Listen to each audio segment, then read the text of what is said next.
शुक्लाम्बरधरं विष्णुं शशिवर्णं चतुर्भुजं प्रसन्नवदनं ध्यायेत् सर्वविघ्नोपशान्तये।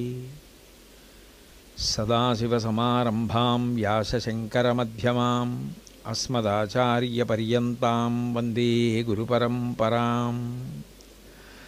वागर्धाविव सम्पृक्तौ वागर्धप्रतिपत्तये जगतः पितरौ वन्दे पार्वतीपरमेश्वरौ।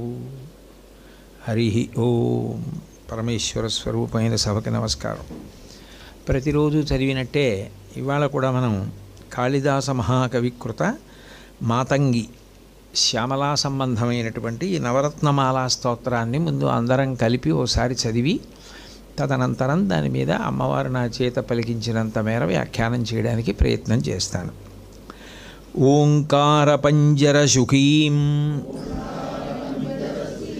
ఉపనిషదుద్యానకేలి కలకంఠీం ఆగమ విపిన మయూరీం ఆర్యాం అంతర్విభావయే గౌరీం దయమాన దీర్ఘనయనాం దేశిక రూపేణ దర్శితాభ్యుదయం వామకుచ నిహిత వీణాం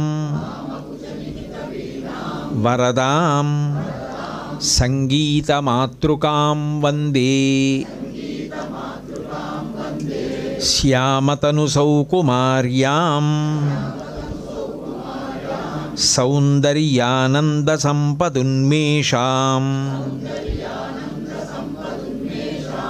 తరుణిమకరుణాపూరాం మదజల కల్లోలలోచనాం వందే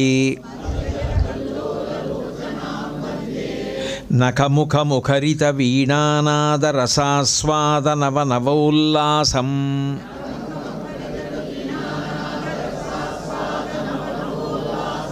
ముఖమంబమోదయతు మాం ముక్తాతాటంకముగ్ధహసితంతే సరిగమపదనిరతాం వీణా సంక్రాంతకాంతహస్తాంతాం శాంతాం మృదులస్వాంతాం కుచభరతాం తాం నమామి శివకాంతాం అవటుతటఘటిత జూటీ తాడిత తాళీ పలాశ తాటంకాం వీణావాదన వేలాకంపిత శిరసాం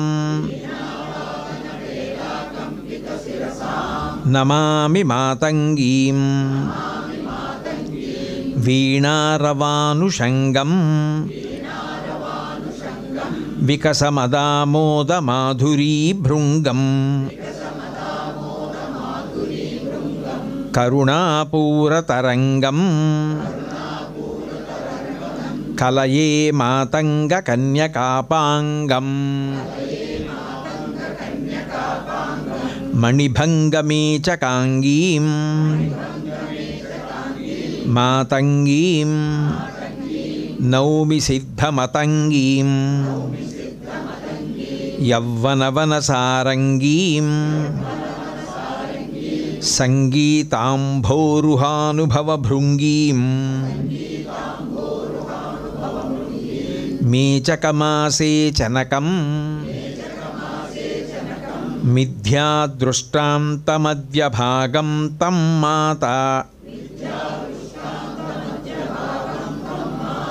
స్వస్వరూపం మంగళసంగీతసౌరభం వందే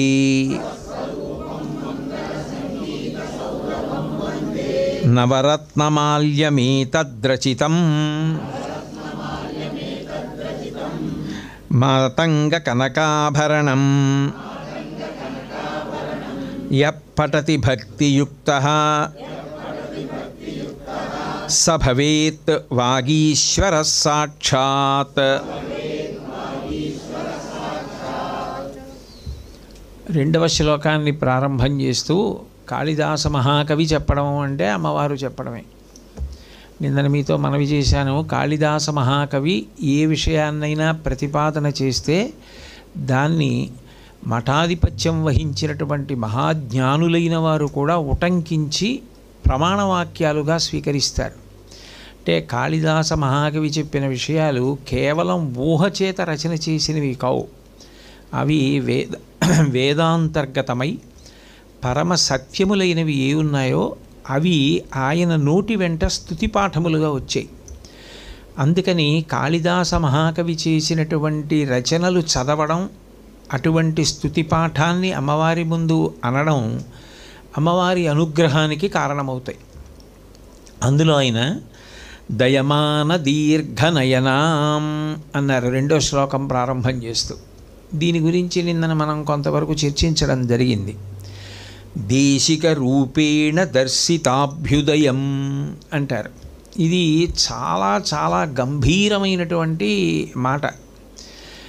ఇత పూర్వం ఎవరూ కూడా ఇంత గొప్పగా అమ్మవారి యొక్క వైభవాన్ని ప్రతిపాదన చేసిన వారు తక్కువ. అమ్మవారు మనుష్యులను ఉద్ధరించడానికి ఏ రూపంలో ఉండి, ఎట్లా సమీపంలోకి వచ్చి అనుగ్రహిస్తూ ఉంటుంది అన్నదానికి కాళిదాసు ప్రతిపాదించినటువంటి విశేషం చాలా చాలా గొప్పది. దేశిక రూపేణ దర్శితాభ్యుదయం అన్నారు ఆయన. దేశిక రూపేణ అంటే దేశికుడు అన్న మాటకి అర్థం ఏమిటి అంటే దిశతి విద్యాం ఇది దేశికః అని. మనిషికి పుట్టుకతో విద్య ఉండదు, ఏది తెలిసి ఉండదు. క్రమక్రమంగా లౌకికమైనటువంటి విషయాలు వ్యవహారమునందు తెలుస్తాయి. ఈవిడ మా అమ్మగారు, ఈయన మా నాన్నగారు, వీళ్ళ అన్నదమ్ములు, వీళ్ళ అక్క చెల్లెళ్ళు, ఇది సమాజం, వీళ్ళు మనుష్యులు, ఇవి జంతువులు, అంతవరకు మాత్రమే తెలుస్తుంది. కానీ అట్లా వ్యవహారంలో తెలుసుకోవడం కాకుండా పుస్తకమునందు నిక్షిప్తమైనటువంటి జ్ఞానాన్ని చదువుకుని తెలుసుకోవాలి అంటే, లేదా ఒకరు చెప్తుంటే పట్టుకోవాలి అంటే దానికి కొంత విద్య అవసరం అవుతుంది. అసలు విద్ అనేటటువంటి సంస్కృత ధాతువుకి అర్థం ఏమిటంటే తెలిసి కొనుట అని. విద్య అన్న మాటకి యథార్థమైన అర్థం చెప్పాలి అంటే నాకు ఏమీ తెలియదని తెలుసుకొనుట. నేను విద్యావంతుడను అని అన్నాను అనుకోండి, నేను విద్యావంతుడను అంటే నాకు కొన్ని తెలుసు అని అన్నాడు అనుకోండి, అప్పుడు ఆ విద్య యొక్క ప్రయోజనమే పోయింది. విద్యా దదాతి వినయం. విద్య ఏమి ఇవ్వాలి? వినయం ఇవ్వాలి. విద్యావంతుడు నాకు ఇది తెలుసు అనగానే తెలుసునన్న అహంకారం బయటకు వచ్చింది. అప్పుడు వినయం ఎట్లా అయింది అంటే నిజానికి విద్య ఏం చేస్తుంది అంటే నాకు చాలా తెలియవన్న విషయాన్ని తెలియచేసి వినయాన్ని ఇస్తుంది. కాళిదాస మహాకవికృతమైనటువంటి నవరత్నమాలికా స్తోత్రంలో ఉన్న శ్లోకాలే నాకు కంఠగతం కాలేదే, వాటి అర్థతాత్పర్యాలే నాకు పరిపూర్ణంగా తెలియలేదు. ఎంత వాంగ్మయం ఉంది, ఇన్ని శాస్త్రాలు ఉన్నాయి, శిల్పశాస్త్రం ఉంది, నాకేం తెలుసు, జ్యోతిష శాస్త్రం ఉంది, నాకేం తెలుసు, 4 వేదాలు ఉన్నాయి, నాకేం తెలుసు, వేదాంగములు ఉన్నాయి, నాకేం తెలుసు, ఉపవేదములు ఉన్నాయి, ఆయుర్వేదము, ధనుర్వేదము, గాంధర్వ వేదము, నాకేం తెలుసు, వాస్తుశాస్త్రం ఉంది, నాకేం తెలుసు, వైద్యశాస్త్రం ఉంది, నాకేం తెలుసు. అంటే విద్య ప్రారంభం చేస్తే, విద్యాభ్యాసం చేయడం మొదలుపెట్టిన తరువాత తెలిసేది ఏదంటే నాకు తెలియనివి చాలా ఉన్నాయని తెలుస్తుంది. నాకు తెలియనివి సముద్రం, నాకు తెలిసినది బిందువు. బిందువు నాకు తెలుసు, సింధువు నాకు తెలియదు. అంటే సముద్రాన్ని నేను ఔపాసన పట్టలేదు, నేను తాగింది ఒక బిందువు. కాబట్టి నాకు తెలియవలసినవి ఎన్నో ఉన్నాయన్నవాడు నాకు ఇన్ని తెలుసని అహంకరించడానికి అవకాశం ఉండదు. అందుకని విద్యా దదాతి వినయం. విద్య గురువు చేత ఇవ్వబడుతుంది. ఆ ఇవ్వబడినటువంటి విద్య యొక్క గొప్పతనం ఏమిటంటే పుట్టుకతో లేనివన్నీ విద్య కల్పిస్తుంది. పుట్టుకతో మీకు ఏవి లేవో, కాలమునందు ఏవి పోతాయో వాటి అన్నింటినీ మళ్ళీ విద్య తెచ్చి ఇచ్చేస్తుంది. విద్యానామనరస్య రూపమధికం ప్రచ్ఛన్నగుప్తం ధనం విద్యా భోగకరీ యశస్సుఖకరీ విద్యా గురూణాం గురు విద్యా బంధుజనో విదేశగమనే విద్యా పరం లోచనం విద్యా రాజసు పూజ్యతే నహి ధనం విద్యా విహీన పశు అన్నారు. విద్యానామ నరస్య రూపమధికం. మీరు చూడండి, బాగా అందగాడు, భౌతికంగా అందంగా ఉన్నాడన్న ఆయన చిత్రపటాన్ని ఇంట్లో పెట్టుకోరు. ఎవరు గొప్ప విద్యావంతుడు, ఎవరు అనేక విషయాలు తెలుసుకున్నాడు, ఎవరు అనేక విషయాలు తాను తెలుసుకుని లోకానికి బోధ చేసి లోకాన్ని ఒడ్డుకు చేర్చాడు, ఆయన ఎంత అందగాడని చూడరు, ఆయన చిత్రవులు ఇంట్లో పెట్టుకుంటారు. రామకృష్ణ పరమహంస ఎంత అందంగా ఉన్నారని చూడరు, ఆయన చిత్రం ఇంట్లో పెట్టినప్పుడు. చంద్రశేఖరేంద్ర సరస్వతి మహాస్వామి వారు ఎంత అందంగా ఉంటారు అని చూసి ఈయన ఇంకా అందంగా ఉన్న చిత్రం ఏదైనా ఉందా అని అడగరు ఎవరు. ఆయన చిత్రం అయితే చాలు. ఎందుకనంటే వాళ్ళు విద్యావంతులు, తెలుసున్నవారు, తద్వారా లోకానికి విద్యని అందించినవారు. మనకి ఏ రూపం ఉందో అది కాలంలో పోతుంది, శరీరం సృష్టించిపోతుంది, వృద్ధాప్యం వచ్చేస్తుంది, జర్జరీభూతమవుతుంది, సంధిబంధములన్నీ కూడా సడలిపోతాయి. కానీ విద్యావంతుడు ఎంత వయస్సు వచ్చేనివ్వండి, ఆయన వస్తున్నారు అంటే ఎంతో గౌరవం ఇచ్చి ఆయన్ని తీసుకొచ్చి కూర్చోపెట్టి అందరూ ఆయన పాదాలకి నమస్కారం చేసి ఎంతో ఆదరిస్తారు. ఎందుకని అంటే మిగిలిన వారి రూపమంతా సడలిపోయి ఆ పటుత్వం ఇప్పుడు లేదంటారు. విద్యావంతుడు ఎంత వృద్ధుడైపోనివ్వండి, ఆయన రూపం మాత్రం అందరి చేత నమస్కరింపబడుతుంది. ఆయన చిత్రం తీసుకుని ఇంట్లో పెట్టుకుంటారు. ఆయన కీర్తి అలాగే నిలబడిపోయేది, పెరిగేది, రూపానికి చిక్కు చెదిరిపోవడం అన్న మాట అన్వయం కానిది విద్య వలన మాత్రమే వస్తుంది. అబ్దుల్ కలాం గారు ఎంత అందగాడు అని విచారించి పెట్టుకోరు ఇంట్లో చిత్రవు. ఆయన లోకానికి చేసిన సేవని దృష్టిలో పెట్టుకుని ఆయన చిత్రవు పెట్టుకుంటారు. విద్యానామ నరస్య రూపమధికం ప్రచ్ఛన్న గుప్తం ధనం. లోకంలో తల్లిదండ్రులు ఇచ్చిన ఆస్తి తెలిసిపోతుంది.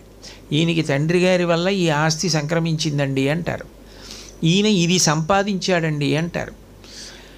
కానీ గురువుగారు ఇచ్చినటువంటి విద్య ఉన్నదే అది ప్రచ్ఛన్న గుప్తం ధనం, అది బయటికి తెలియదు.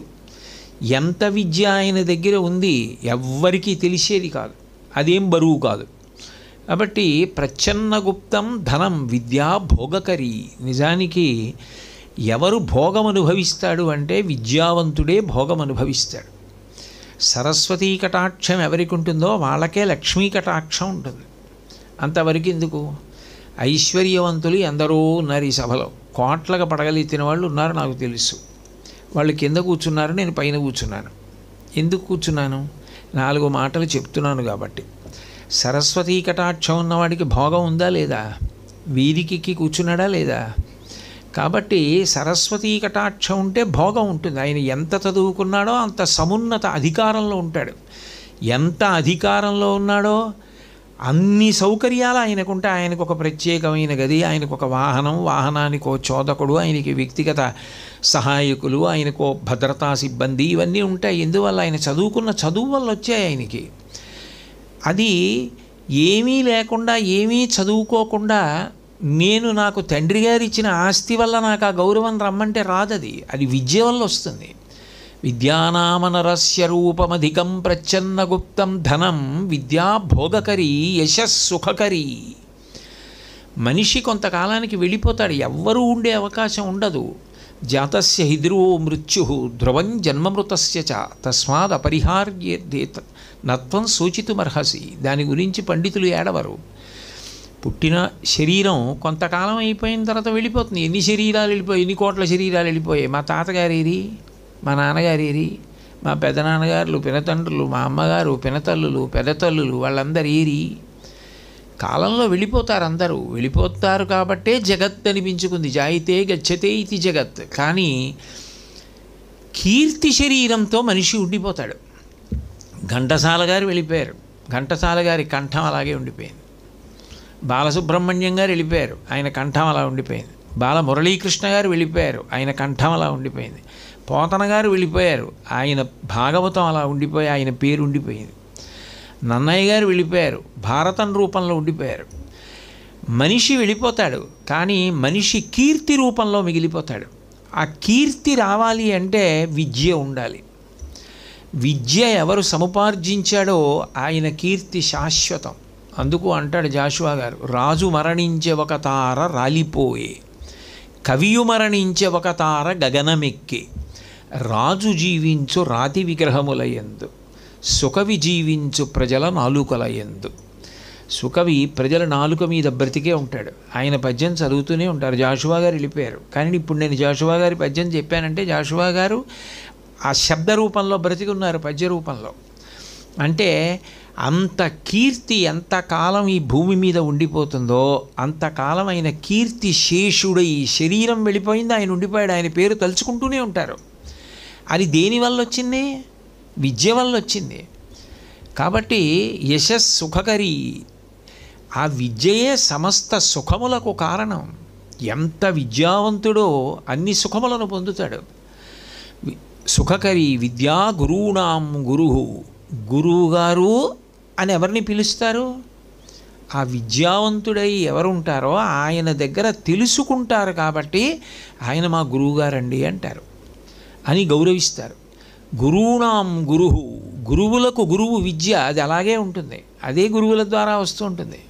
విద్యా గురువునాం గురు, విద్యా బంధుజనో విదేశగమనే. ఒక ఊరు వదిలిపెట్టి ఒక ఊరు వెడతాం, వెళ్ళినప్పుడు అక్కడ ఎవరు తెలుసు? ఎవ్వరూ తెలియదు. కానీ అక్కడికి వెళ్ళేటప్పటికి నాకు వాళ్ళు తెలియకపోవచ్చు, కానీ కొన్ని వేల మంది ఆయన వచ్చారని గౌరవించవచ్చు. అంటే నా విషయంలో నేనేదో అతిశయంతో చెప్తున్నానని మీరు అనుకోకూడదు, ఒక ఉదాహరణగా ప్రయోగించానంతే. చంద్రశేఖరేంద్ర సరస్వతి మహాస్వామి వారు వెళ్ళేటప్పటికీ ఓ కొత్త ఊరు, ఆయనకు ఆ ఊరిలో ఉన్నవాళ్ళు తెలియకపోవచ్చు, ఆ ఊరిలో ఆయనని తెలియని వారు ఎవరుంటారు? అంటే ఎక్కడికి వెళ్ళినా బంధువులే, ఎక్కడికి వెళ్ళినా ఆప్తులే, ఎక్కడికి వెళ్ళినా ఆత్మీయులే, ఎక్కడికి వెళ్ళినా ఆయన వెళ్ళకపోయినా ఆయన 100 ఏళ్ళు బతకాలి, ఆయన చిరంజీవి కావాలి, ఆయన అలా ఆరోగ్యంగా ఉండి మాకు సేవ చెయ్యాలి, మమ్మల్ని ఉద్ధరించాలి, మా పిల్లలకు కూడా ఆయన ద్వారా విద్య అందాలి అని అందరూ నమస్కారం చేస్తారు నీ ఆయుర్దాయం కోసం. ఎప్పుడు నువ్వు విద్యావంతుడవై లోకానికి ఉపయోగపడితే. విద్యా బంధుజనో విదేశగమనే, విద్యా పరంలోచనం. మామూలుగా పరదేవత అందరికీ 2 కళ్ళు ఇచ్చింది. ఈ 2 కళ్ళు ఎందుకు పనికి వస్తాయంటే ఎదురుగుండా ఉన్న వస్తువుల్ని చూడడానికి మాత్రమే పనికొస్తాయి. కానీ కొత్త విషయాలు తెలుసుకుని వాటిని లోపల జ్ఞాపకం ఉంచుకొని ఈ కళ్ళు మూసి ఆలోచిస్తే అవి జ్ఞాపకానికి వచ్చి కళ్ళ ముందు కదిలేటట్టు చెయ్యగలిగిన జ్ఞాననేత్రం పైకి కనపడనిది ఇవ్వగలిగినది విద్య ఒక్కటే. విద్యా పరం లోచనం. విద్యా రాజసు పూజ్యతే. రాజ్యాలని ఏలిన రాజులే కావచ్చు, అంతంత పదవుల్లో ఉన్నవాళ్ళు కావచ్చు, కానీ విద్యావంతుడైనటువంటి వాడు కనపడితే మాత్రం అంత గౌరవం ఇస్తారు. అలసాని పెద్దనగారు చెప్పుకున్నాడు, ఎదురైన చోతన మదకరీంద్రము డిగ్గి కేలూతనొసగి ఎక్కించుకొనియే, మనుచరిత్రం బందుకొను వేళ పురమేగ పల్లకి తనకేల పట్టి ఎత్తే, బిరుదైన కవిగండ పెండేరమునకీవె తగునని తానే పాదమున తొడగే, గోకట గ్రామాధ్యనేకాగ్రహారములడిగిన సీమలు అందునిచ్చే, ఆంధ్ర కవితా పితామహ అల్లసాని పెద్దనామాత్య అని నన్ను పిలుచునట్టి కృష్ణరాయలతోడ దివికేగలేక బ్రతికియున్నాడ జీవచ్ఛవంబునగుచు అన్నాడు. అంతటి రాయలవారు మదపుటి ఏనుగు మీద వెళ్ళిపోతుంటే అల్లసాని పెద్దనగారు అక్కడ ఏ వంకాయలో బీరకాయలో కొనుక్కుంటుంటే ఓ పెద్దనగారు ఉన్నారని చెప్పి ఆయన కిందకి దిగి వచ్చి ఏనుగు మించి చేయి పట్టుకుని నడిపించి తీసుకెళ్ళి ముందు పెద్దనగారిని ఏనుగు మీద కూర్చోబెట్టి తాను కూర్చుని ఇంటి దగ్గర దింపి వెళ్ళేవాటే. ఎదురైనచో తన మదకరీంద్రము డిగ్గి కేలూతనొసగి ఎక్కించుకొని, మనుచరిత్రం బందుకొని వేళ పురమేగ పల్లకి తనకేల పట్టి ఎత్తే. చాలా గొప్పగా చెప్పుకున్నాడు. తెలుగు భాషలో నేను మొట్టమొదటి ప్రబంధ రచన చేశా, ఇప్పటి వరకు తెలుగులో ప్రబంధం లేదు. అటువంటి చోట అటువంటి భాషలో నేను మొదటి ప్రబంధాన్ని రచన చేశాను అని చెప్పుకున్నాడు. సర్వతో ముఖాంక పంకజాక్షపాదాంబుజాధీన మానసిందిందిరనందవరపర వంశోత్తం శటకోపతాప ప్రసాదాటితా సాటిత అల్లసాని పెద్దనామాచ్య ప్రణీతంబైన స్వారూచుషమను సంభవంబను మహాప్రబంధంబు అని చెప్పుకున్నాడు. అటువంటి మహాప్రబంధ రచన చేస్తే దాన్ని రాయలవారికి అంకితం ఇస్తే ఆ అంకితం పుచ్చుకున్నప్పుడు అల్లసాని పెద్దన గారిని తీసుకెళ్ళి పల్లకీలో కూర్చోబెట్టి కృష్ణదేవరాయల వారు పల్లకి మోశాడు. బిరుదైన కవిగండ పిండేరమున కీవె తగునని తానే పాదమున తొడగే. పెద్దనగారిని కూర్చోబెట్టి ఆసనం మీద రాయలవారు పీట వేసు కూర్చుని ఆయన ఎడమ పాదానికి గండపిండేరం దొడికాడు. బిరుదైన కవిగండ పిండేరమున కీవె తగునని తానే పాదమున తొడగే. గోకట గ్రామాధ్యనేకాగ్రహారములడిగిన సీమలు వందునిచ్చే. ఇన్ని అగ్రహారాలు, ఇన్ని ఊళ్ళో, ఇన్ని సీమలు అల్లసాని పెద్దనగారికి ఇచ్చాడు. ఆంధ్ర కవితా పితామహ అల్లసాని పెద్దనామాత్య అని పిలిచేవట. మామూలుగా కాదు, ఆంధ్ర కవితా పితామహ అల్లసాని పెద్దనామాత్య అని నన్ను పిలుచునట్టి. అంటే విద్య ఎంత గౌరవాన్ని ఇచ్చింది. సాహితీ సమరాంగణ సార్వభౌముడు, లలిత కళాప్రియుడు, కవి పండిత కోవిదుడు, విద్వత్కవి అని పేరుగాంచినటువంటి శ్రీకృష్ణదేవరాయల వారంతటి వాడు అల్లసాని పెద్దనగారి దగ్గర అంత వినయంతో ప్రవర్తించాడంటే ఆయన యొక్క విద్య కారణం కాదు. కాబట్టి విద్యా పరంలోచనం విద్యా రాజసు పూజ్యతే నహి ధనం విద్యావిహీన పశు. ధనం దొంగలెత్తుకుపోతారు, ప్రభుత్వం పట్టుకుపోతుంది, అన్నదమ్ములు పంచుకుంటారు, దాన్ని దాచుకోవాలి, నిద్ర పట్టదు. న చౌరహార్యం నచ రాజహార్యం న భ్రాతుభాజ్యం నచ భారకారి వ్యయే కృతే వర్ధతయేవ నిత్యం విద్యాధనం సర్వధన ప్రధానం. మిగిలిన ధనం ఖర్చు పెడితే పోతుంది, అయిపోతుంది, తగ్గిపోతుంది. విద్యాధనం ఎంత చెప్తుంటే అంత పెరుగుతూ ఉంటుంది. ఖర్చు పెడితే పెరిగే ధనం విద్య ఒకటే, అది అయిపోయిందన్న మాటే లేదు లోకంలో. అంత గొప్పదైనటువంటి విద్యని ఎవరు చెప్తున్నాడో ఆయన దేశికుడు. దేశికుడు అంటే దిశని చూపించువాడు. దిశ అన్న మాట అర్థం ఏంటంటే తూర్పు ఎటో తెలుసుకోవడాన్ని దిశ తెలిసింది అంటారు. చూడండి, దిగ్భ్రాంతి అని లోకంలో మాట ఉంటుంది. ఇప్పుడు ఏదో ఇక్కడి నుంచి ఇంకో ఊరు ప్రవచనానికి వెళ్ళామనుకోండి, ఇక్కడి నుంచి నేను నెల్లూరు ప్రవచనానికి వెళ్ళాను అనుకోండి, నేను దిగేటప్పటికి 2 అవుతుంది రాత్రి. నాకు ఏదో విడిదిస్తారు, అక్కడికి వెళ్ళేటప్పటికి 3 అవుతుంది.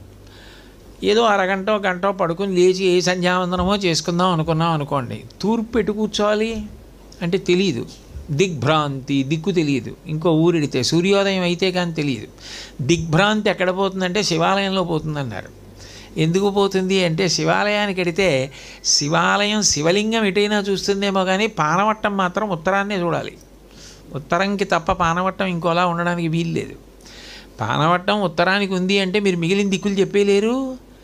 ఎడం పక్కకి పానవట్టం ఉంటే ఇది ఉత్తర దిక్కు అని తెలిసింది అనుకోండి, మిగిలిన దిక్కులు తెలిసిపోతాయి. ఎదురుగుండా ఉన్న తూర్పు, కుడి పక్కకు ఉన్నది దక్షిణం, వెనక్కున్నది పశ్చిమం అని చెప్పారు. దిగ్భ్రాంతి పోగొట్టగలిగిన వాడు శివుడు అన్నారు. అందుకే శివాలయానికి వెడితే దిగ్భ్రాంతి పోతుంది.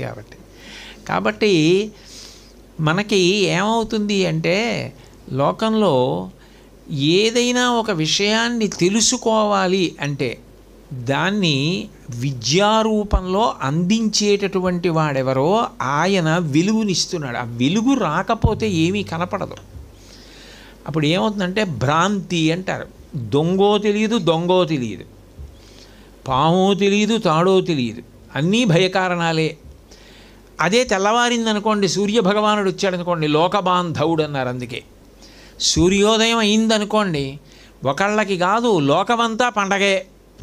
అందుకే తిక్కన గారు విరాట పర్వం చేస్తూ నీరజాకరములు నిష్ఠయై చేసిన భవ్యతపంబు ఫలమనంగా దినసముఖాకి నందిత చక్రయుగ్మకంబులయనురాగంపు బ్రూవనంగా హరిహర బ్రహ్మ మహానుభావంబులొక్కటింకాగరగిన గట్టి అనగా అతుల వేదత్రయలతికాచయము పెనుబొందన్ పుట్టెడు మూల కందమనగా అఖిల జగముల కందెరయగుచు జనసమాజ కరపుట హృదయ సరోజములకు ముకుళనంబును జృంభణంబును నర్చి భానుబింబంబు పూర్వాద్రిపై విలింగే అన్నాడు.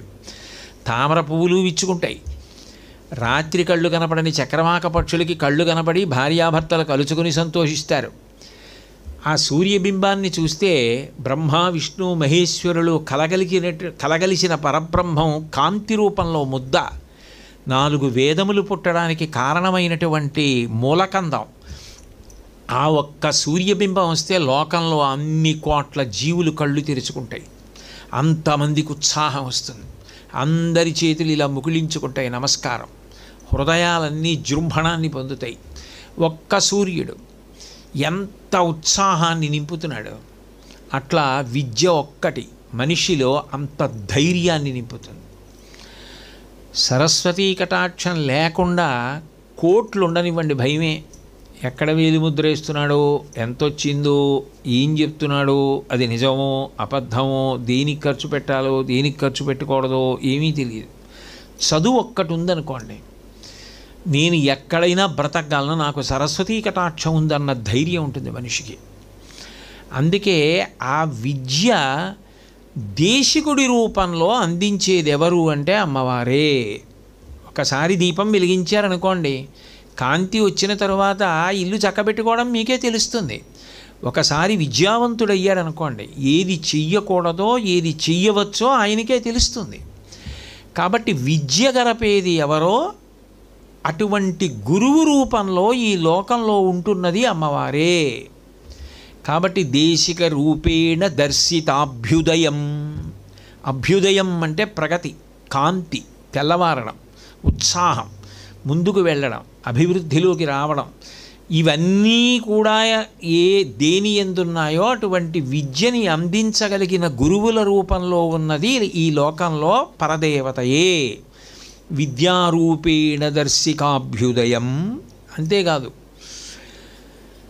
ఇందులో విశేషం ఏమిటి అంటే దేశిక అన్న మాటకు అర్థం బాహ్యంలో లౌకికమైనటువంటి విద్యల వరకు మాత్రమే కాదు, దానికి అన్వయం సాధనకి కూడా.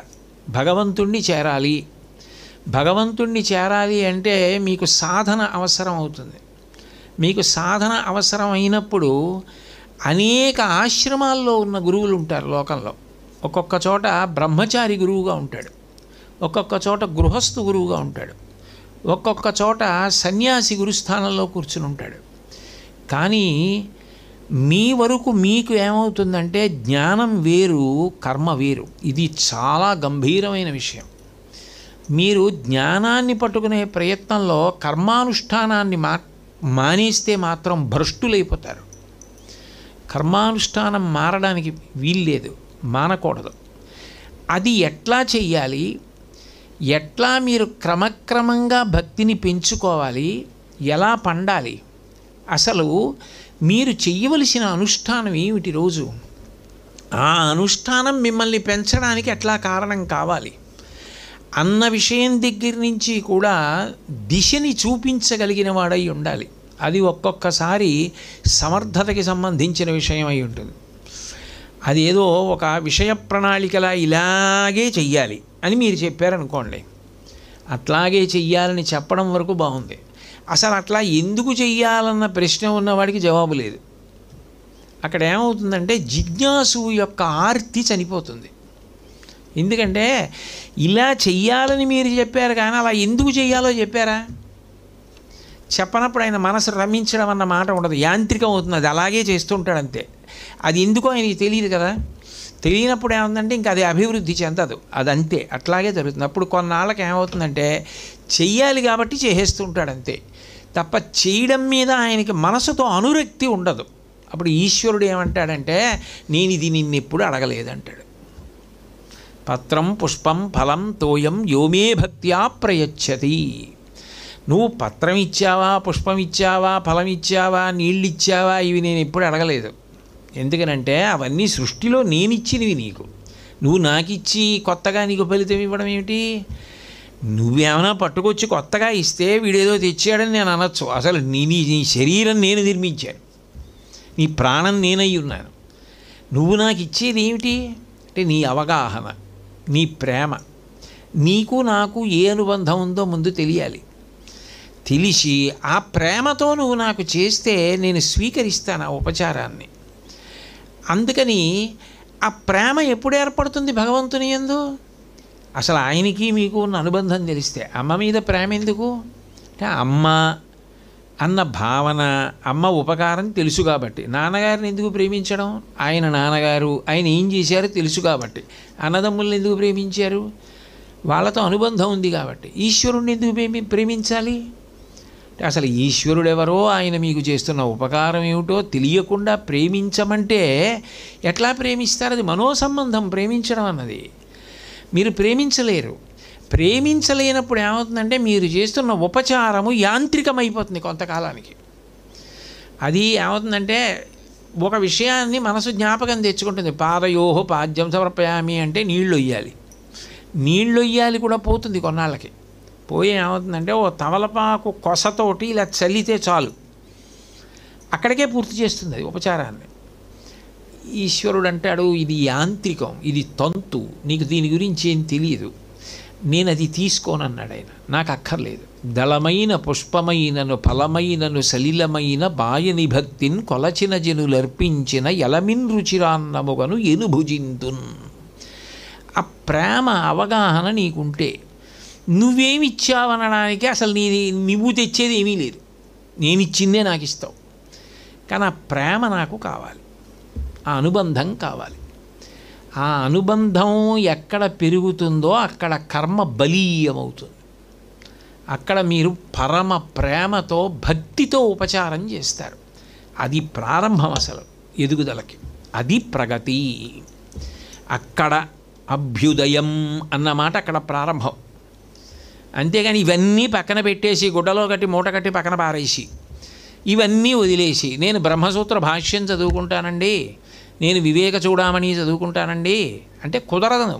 అది అలా సాధ్యం కాదు.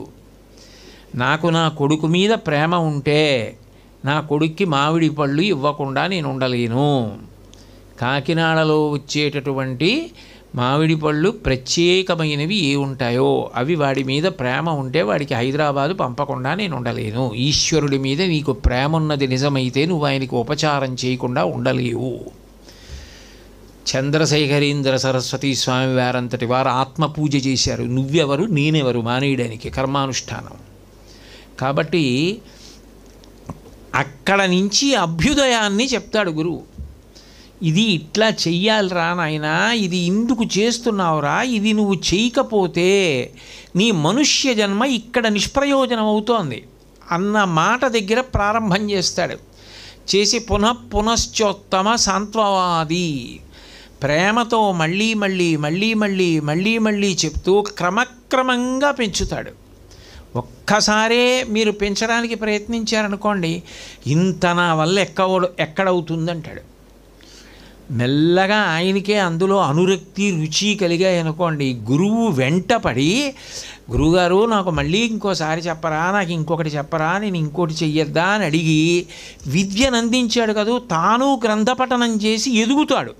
అభ్యుదయం. ఒక్కసారి సూర్యుడు ఉదయిస్తే అన్నీ తెలిసినట్టు. ఒకసారి నీకు అనురక్తి కలిగితే అందుకోవడము శిష్యుడి పని. ఈ అభ్యుదయం కలగాలి అంటే అక్కడ కదా మనిషి జన్మ తరించడం అన్న మాట ఉంది, అక్కడ పుణ్యకర్మ చేయడం అన్నది, అక్కడ జ్ఞానం పొందడం. జ్ఞానం పుస్తకాలు చదివితే వచ్చేది కాదు. ఈశ్వరుడి విషయంలో లౌకిక విద్యలు గ్రంథపఠనం చేస్తే వస్తాయి. ఆధ్యాత్మ విద్య కలగాలి అంటే పరదేవతానుగ్రహం ఒక్కటే మార్గము. పరదేవతానుగ్రహమునకు భక్తియే కారణము. భక్తి లేకుండా కేవలము గ్రంథపఠనము చేత నేను అన్నీ తెలుసుకుంటానంటే అది సాధ్యము కానే కాదు. అదే నిజమైతే ఈ పాటి చాలామంది పుస్తకాలు చదువుకుని జ్ఞానులు అయిపోయి మోక్షాన్ని పొందేసి ఉండేవారు.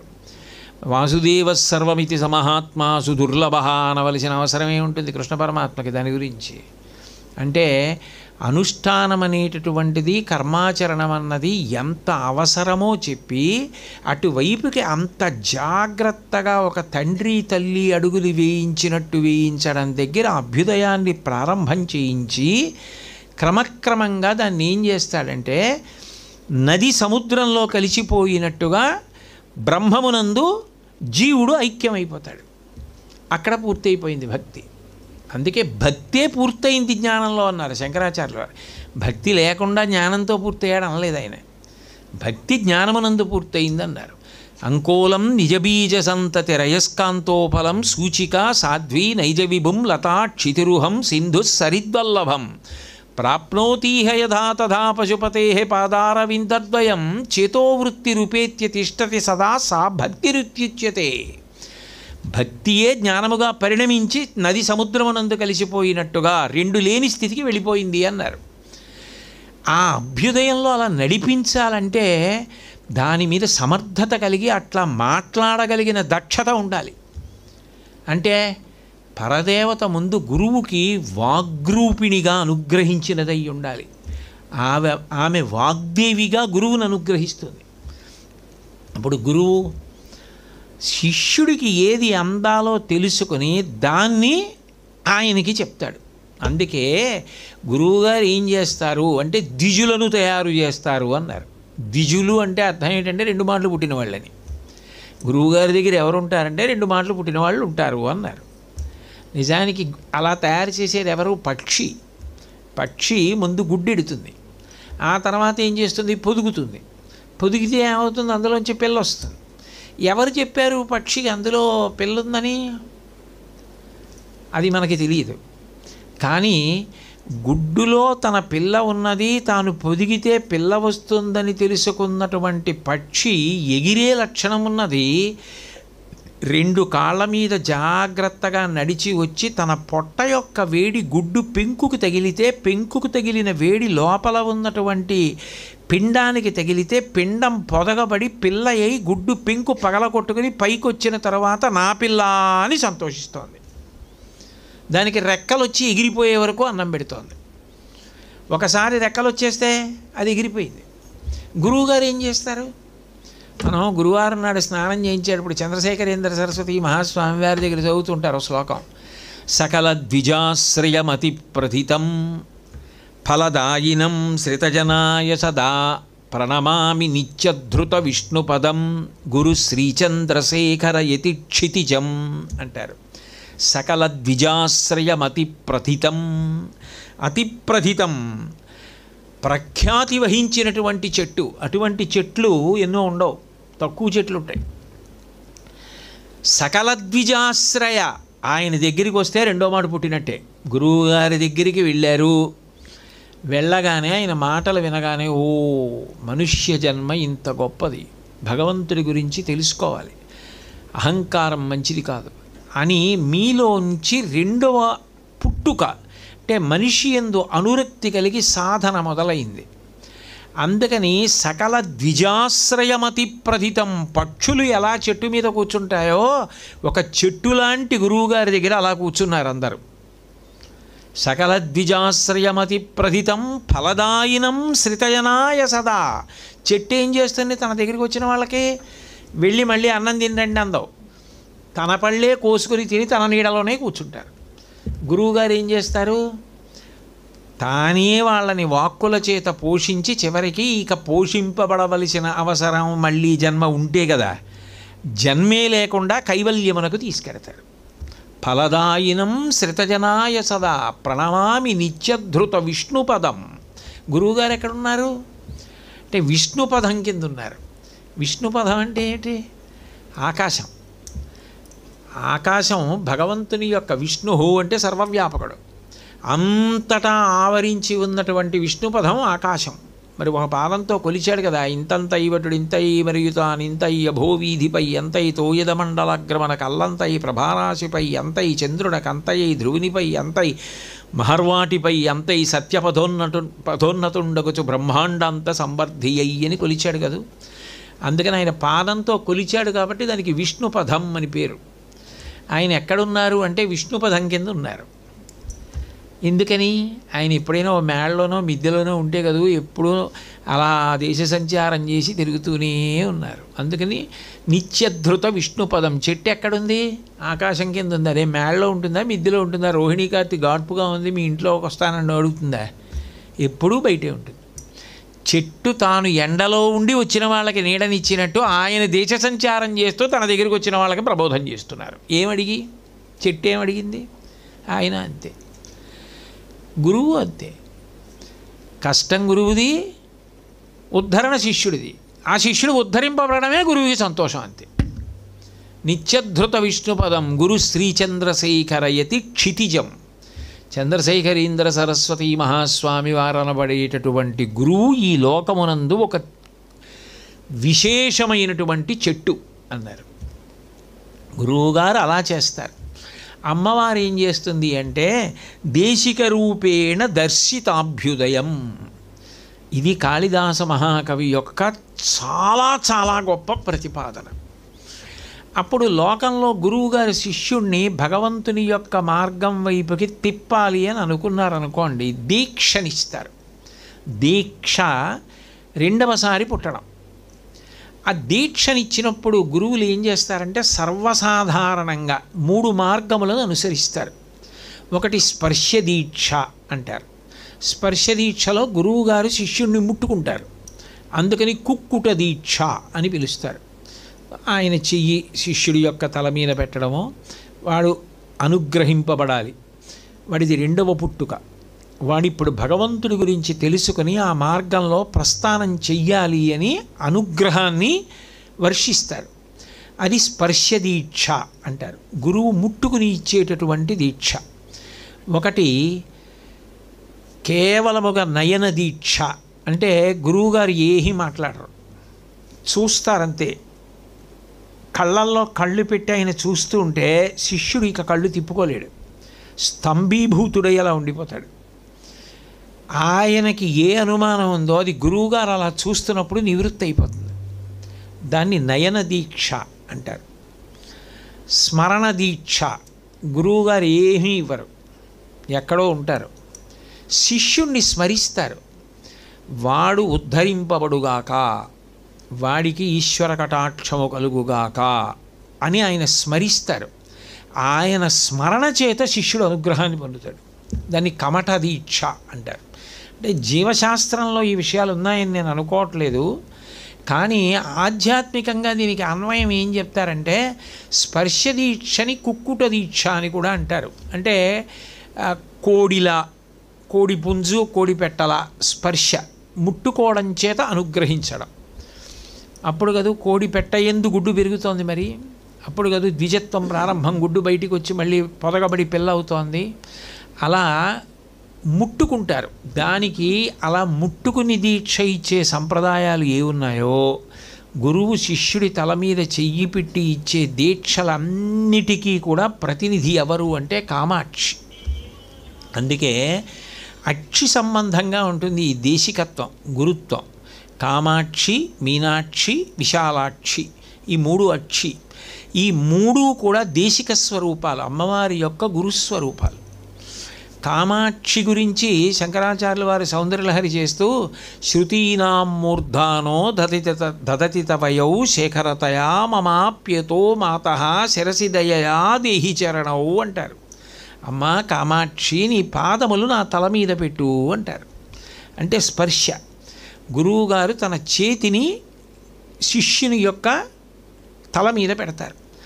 ఎక్కడో మహానుభావులైన గురువులు, నేను చెప్తున్నది సామాన్యులైన వాళ్ళ గురించి కాదు, మహాపురుషులైనటువంటి గురువులు కొందరు విశేషంగా ప్రీతి చెందారనుకోండి, దగ్గరకు రమ్మని నా పాదములు నీ తల మీద ఉంచుతానంటారు. అది ఏ నాబోటిగాడికి అన్వయమయ్యే విషయాలు కావు అవి. ఏదో గురుగారు అని చెప్పి ఎవరో అన్నారని నేను అలాంటి భావనలు చేసుకోకూడదు. అది ఎవరు మహాస్వామి వారి వంటి వారికి అన్వయం. దక్షిణామూర్తి స్తోత్రానికి వ్యాఖ్యానం రాశారు ఒక ఆయన. రాసి చంద్రశేఖరేంద్ర సరస్వతి స్వామి వారి దగ్గరికి వెళ్ళి చూపించారు. ఆయన దాన్ని ఇలా చూశారు. ఇలా చూస్తే ఆయనకి తెలిసిపోతుంది అపర కామాక్షి స్వరూపులు. ఆయన దగ్గరికి రా అన్నారు, స్నానం చేసి రా అన్నారు. దగ్గరికి రాని కూర్చోమ్మని 2 కాళ్ళు ఆయన తల మీద పెట్టారు. బహుశः అంతటి అనుగ్రహాన్ని వేరొకరెవ్వరూ పొందలేదు. అంటే స్పర్శ దీక్ష. గురువుగారు ఒకసారి అలా ముట్టుకుని అనుగ్రహిస్తారు. చెయ్యి పెట్టి అనుగ్రహించే దీక్షలు కొన్ని ఉంటాయి. అట్లా ఇచ్చే దీక్షలన్నింటికీ కామాక్షి ప్రతినిధి. అందుకని అమ్మవారు దేశిక స్వరూపం. అప్పుడు నాకు మా గురువుగారు అలా ముట్టుకుని ఒక దీక్ష ఇచ్చారనుకోండి, అప్పుడు మా గురువుగారు నాకు ఎప్పుడు కనపడినా ఆయనకి కామాక్షికి అభేదం. అప్పుడు ఆయనకి ఒక లౌకికమైన పేరు ఉండొచ్చు మా గురువుగారికి, మా గురువుగారికి ఒక రూపం ఉండొచ్చు, కానీ నా దృష్టిలో అది యథార్థము కాదు. కామాక్షి ఆయన రూపంలో వస్తుంది. ఒకసారి దీక్షనిచ్చేసిన తర్వాత ఆయనని నేను స్మరిస్తే కామాక్షి స్వరూపంగానే ఆయన నాకు కామాక్షి. నేను వాళ్ళ ఇంటికి వెళ్ళాననుకోండి, కాంచీపురంలో కామాక్షి దేవాలయంలోకి వెడితే ఎంత జాగ్రత్తగా పెడతానో అంత జాగ్రత్తగా వెళ్ళాలి. ఆయనతో మాట్లాడుతున్నాను అనుకోండి, కామాక్షి మాట్లాడితే నేను వింటానా, నేను కామాక్షితో మాట్లాడతానా? ఆయన మాట్లాడాలి, నేను వినాలి. అంత గౌరవంగా అంత మర్యాదగా ఉంటారు గురువుగారితో. స్పర్శ దీక్ష, ముట్టుకుని ఇచ్చిన దీక్షలు కామాక్షి స్వరూపంలోకి వచ్చేస్తాయి. అది చిత్రం ఏమిటంటే అందులో రెండు రకాలుగా ఉంటుంది. శిష్యుడు గురువుని ప్రాధేయపడతాడు, గురువుగారు నాకు దీక్షనివ్వండి, నాకు మార్గం చూపించండి, నేను భగవంతుని వైపుకి ప్రస్థానం చేయాలనుకుంటున్నాను, నాకు మంత్రమో దీక్షో ఏదో ఒకటి ఉపదేశం చేయండి అంటాడు. ఉపదేశము దీక్ష. అయితే శిష్యుడు గురువుగారి వెంట పడి గురువుగారి దగ్గర దీక్ష పొందడం సర్వసాధారణంగా ఉంటుంది లోకంలో. గురువుగారే కోరి వీడికన్నా యోగ్యుడు ఎవర్రా, వీడు నాకు శిష్యుడు కావాలి అని కోరుకుని పిలిచి దీక్షనిచ్చి వాడిని మార్గంలో ప్రస్థానం చేయిస్తారు. అమ్మవారు స్వయంగా అనుగ్రహించింది. ఎటైనా అమ్మవారే. ఇంకా విచిత్రంగా ఎప్పుడు ఉంటుందంటే, అసలు గురువుగారికి శిష్యుడు నా యందు ఇంత ప్రేమ ఇంత గౌరవం పెంచుకున్నాడన్న విషయం అనుభవంలోకి ఉండదు, ఎరుకలో ఉండదు. కానీ శిష్యుడి వైపు నుంచి ఉంటుంది. ఆయన అంత గొప్పవారు. గురువు అంటే ఏమిటి అర్థం? బరువు. గురువు అంటే బరువు, శిష్యుడంటే లఘువు. నాకన్నా ఆయన చాలా గొప్పవారు. బరువు అంటే భౌతిక బరువు కాదు. ఎంత గొప్పవారో మా గురువుగారు, ఎంత గొప్పవారంటే ఇంకా మా గురువుగారి గొప్పతనం గురించి నేను మాట్లాడడం నాకు సాధ్యం కాదు. నువ్వు ఎన్నైనా చదువుకుని ఉండొచ్చు, నీ గురువు విషయంలో నువ్వు లఘువే. నేను నా గురువు కన్నా గొప్పవాడిని అనుకున్నవాడి కన్నా మూర్ఖుడు లోకంలో ఎవరు ఉండడు. నువ్వు ఎంత గొప్పవాడివనైనా లోకం అనొచ్చు, కానీ నీకు ఆ గొప్పతనం లోకంలో రావడానికి కారణం మాత్రం నీ గురువు ఆశీర్వచనమే. ఆయన ఆశీర్వచనం లేకపోతే నువ్వు ఆ స్థాయిని పొందలేవు, నువ్వు ఆ స్థితిని పొందలేవు. అందుకని ఆయన దగ్గర నువ్వు కింకరుడవే. ఇమౌస్మము నిషార్దూల, రాముడంతటి వాడు విశ్వామిత్రుడి దగ్గరికి వెడితే కింకరవు సముపస్థితవు ఆజ్ఞాపయ యథేష్టం వై శాసనం కరవామకిం అన్నాడు. మీరు శాసనం చేయండి గురువుగారు అన్నాడు. గురువుగారు ఉండగా శిష్యుడు అధిక ప్రసంగం తాను మాట్లాడడం చేయకూడదు. గురువుగారు మాట్లాడాలి, తాను వినాలి. తాను మాట్లాడవలసిన రోజు వస్తే, గురువుగారు మీరు పెట్టిన భిక్ష, నేను ఇప్పుడు మీ అనుగ్రహాన్ని ఇటువైపు తిప్పేటటువంటి ఒక యంత్రంగా మీ చేతి పనిముట్టుగా పనిచేస్తున్నానన్న వినయంతో మాట్లాడాలి తప్ప ఎప్పుడూ స్వతంత్రంగా నా అంతవాణ్ణి నేను అనకూడదు. అందుకే ముందు గురు ప్రార్థన చేసి మొదలుపెట్టాలి.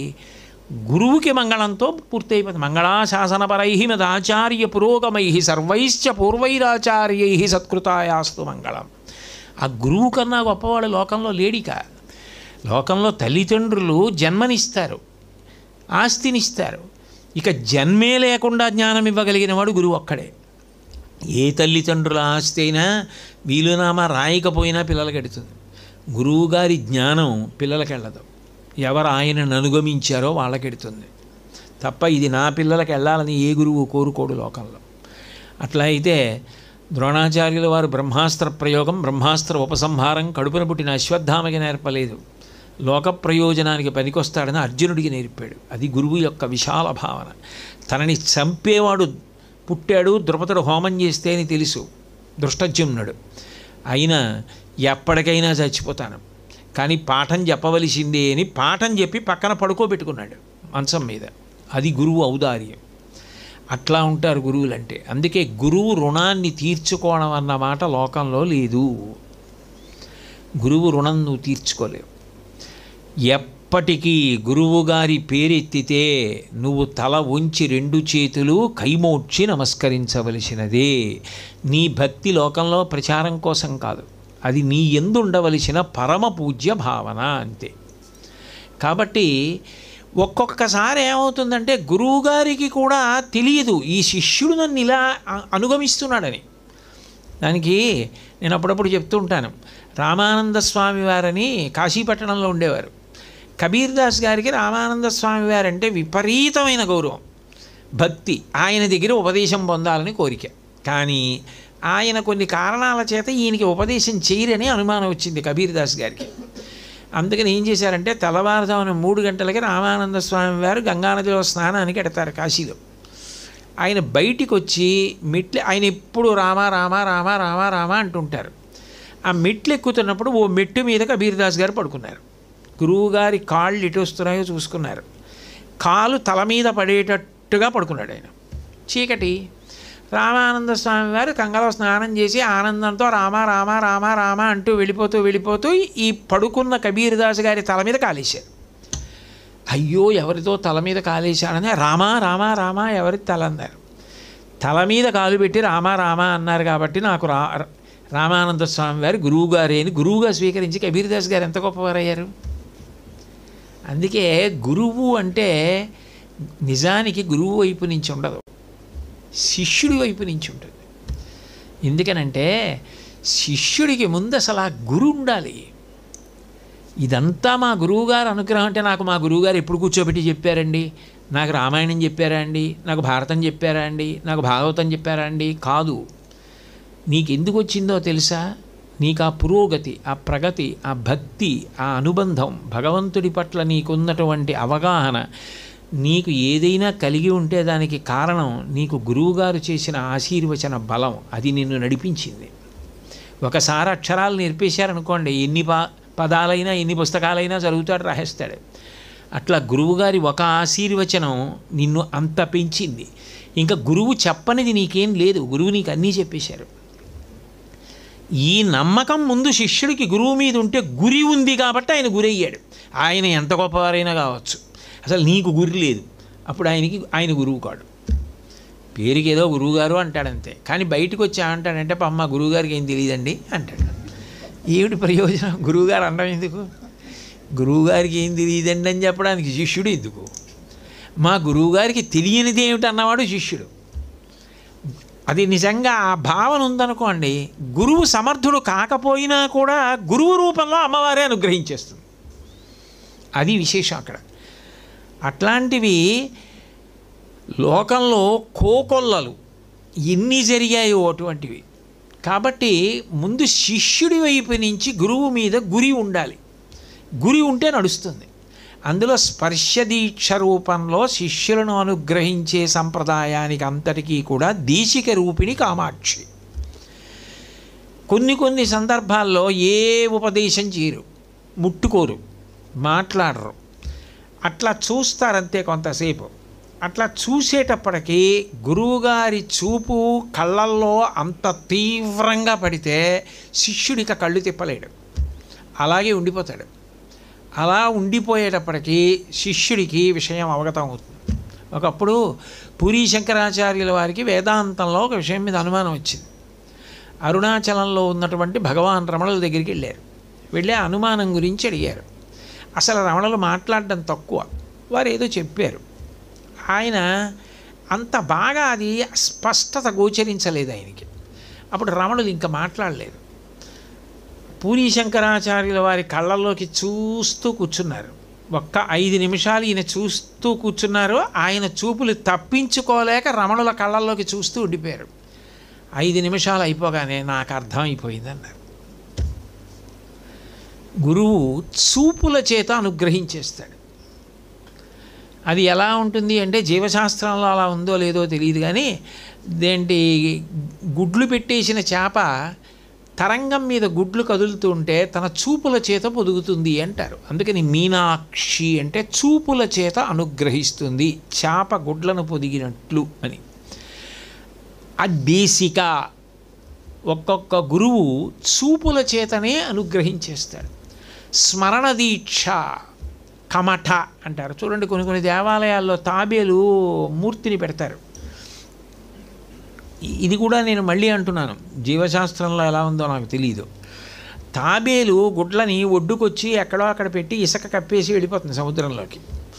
వెళ్ళిపోయిన ఆ గుడ్లు అక్కడెక్కడో పెట్టాను, అవి పొదగబడి పిల్లలు కావాలి అని అనుకుంటుందిట. ఆ స్మరణల యొక్క వ్యగ్రతకి తీవ్రతకి పొదగబడతాయని గురువు స్మరిస్తారు. గురువుగారు ప్రేమతో స్మరించారనుకోండి, శిష్యుడు గట్టెక్కుతాడు. యథార్థంగా అట్లా జరిగిన సందర్భాలు ఉన్నాయి. ఒకప్పుడు నేపాల్ మహారాజు గారికి వచ్చినటువంటి ఆపద విషయంలో శృంగేరి పీఠాధిపతులు చంద్రశేఖర భారతీ స్వామి వారు ఒక్కసారి స్మరించారు. పైకే అన్నారు పక్కనున్న వారితో, నేపాల్ రాజు రక్షింపబడుగాక అని. ఆయన ఆ మాట అనగానే అక్కడ నేపాల్ రాజు గారి ఉపద్రవంలోంచి బయటకు వచ్చారు. స్మరణ దీక్ష. ఎందుకని ఆ గురువుగారి స్మరణకు అంత శక్తి ఎక్కడిది అంటే అమ్మవారు ఉంది గురువుగారిగా. ఆయన చూపుకు అంత శక్తి ఎక్కడిది, అమ్మవారు ఉంది గురువుగారిగా. ఆయన స్పర్శకంత శక్తి ఎక్కడిది, అమ్మవారు ఉంది గురువుగారిగా. కాబట్టి కామాక్షి, మీనాక్షి, విశాలాక్షి. విశాలాక్షి స్మరణ అంత పెద్ద కళ్ళతో ఏం చేస్తుంటుంది అంటే అన్ని ప్రాణులను చూసి స్మరిస్తూ ఉంటుంది.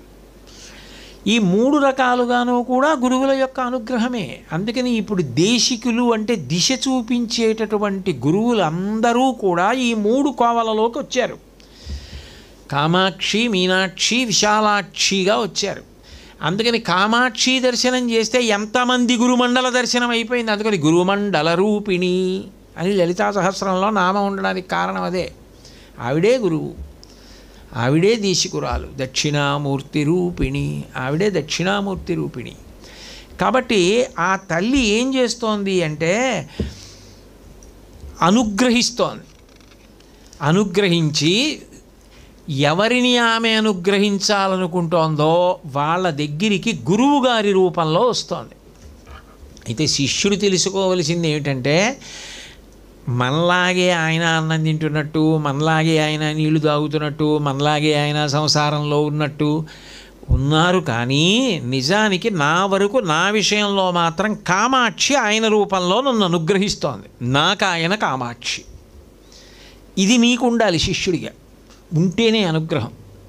కాదు అందరిలాగే మా గురువు గారు కూడా ఓ మనిషి అన్న భావన నువ్వు పొంది ఉంటే అది గురువుల పట్ల శిష్యుడికి ఉండవలసిన ప్రవర్తన కాదు.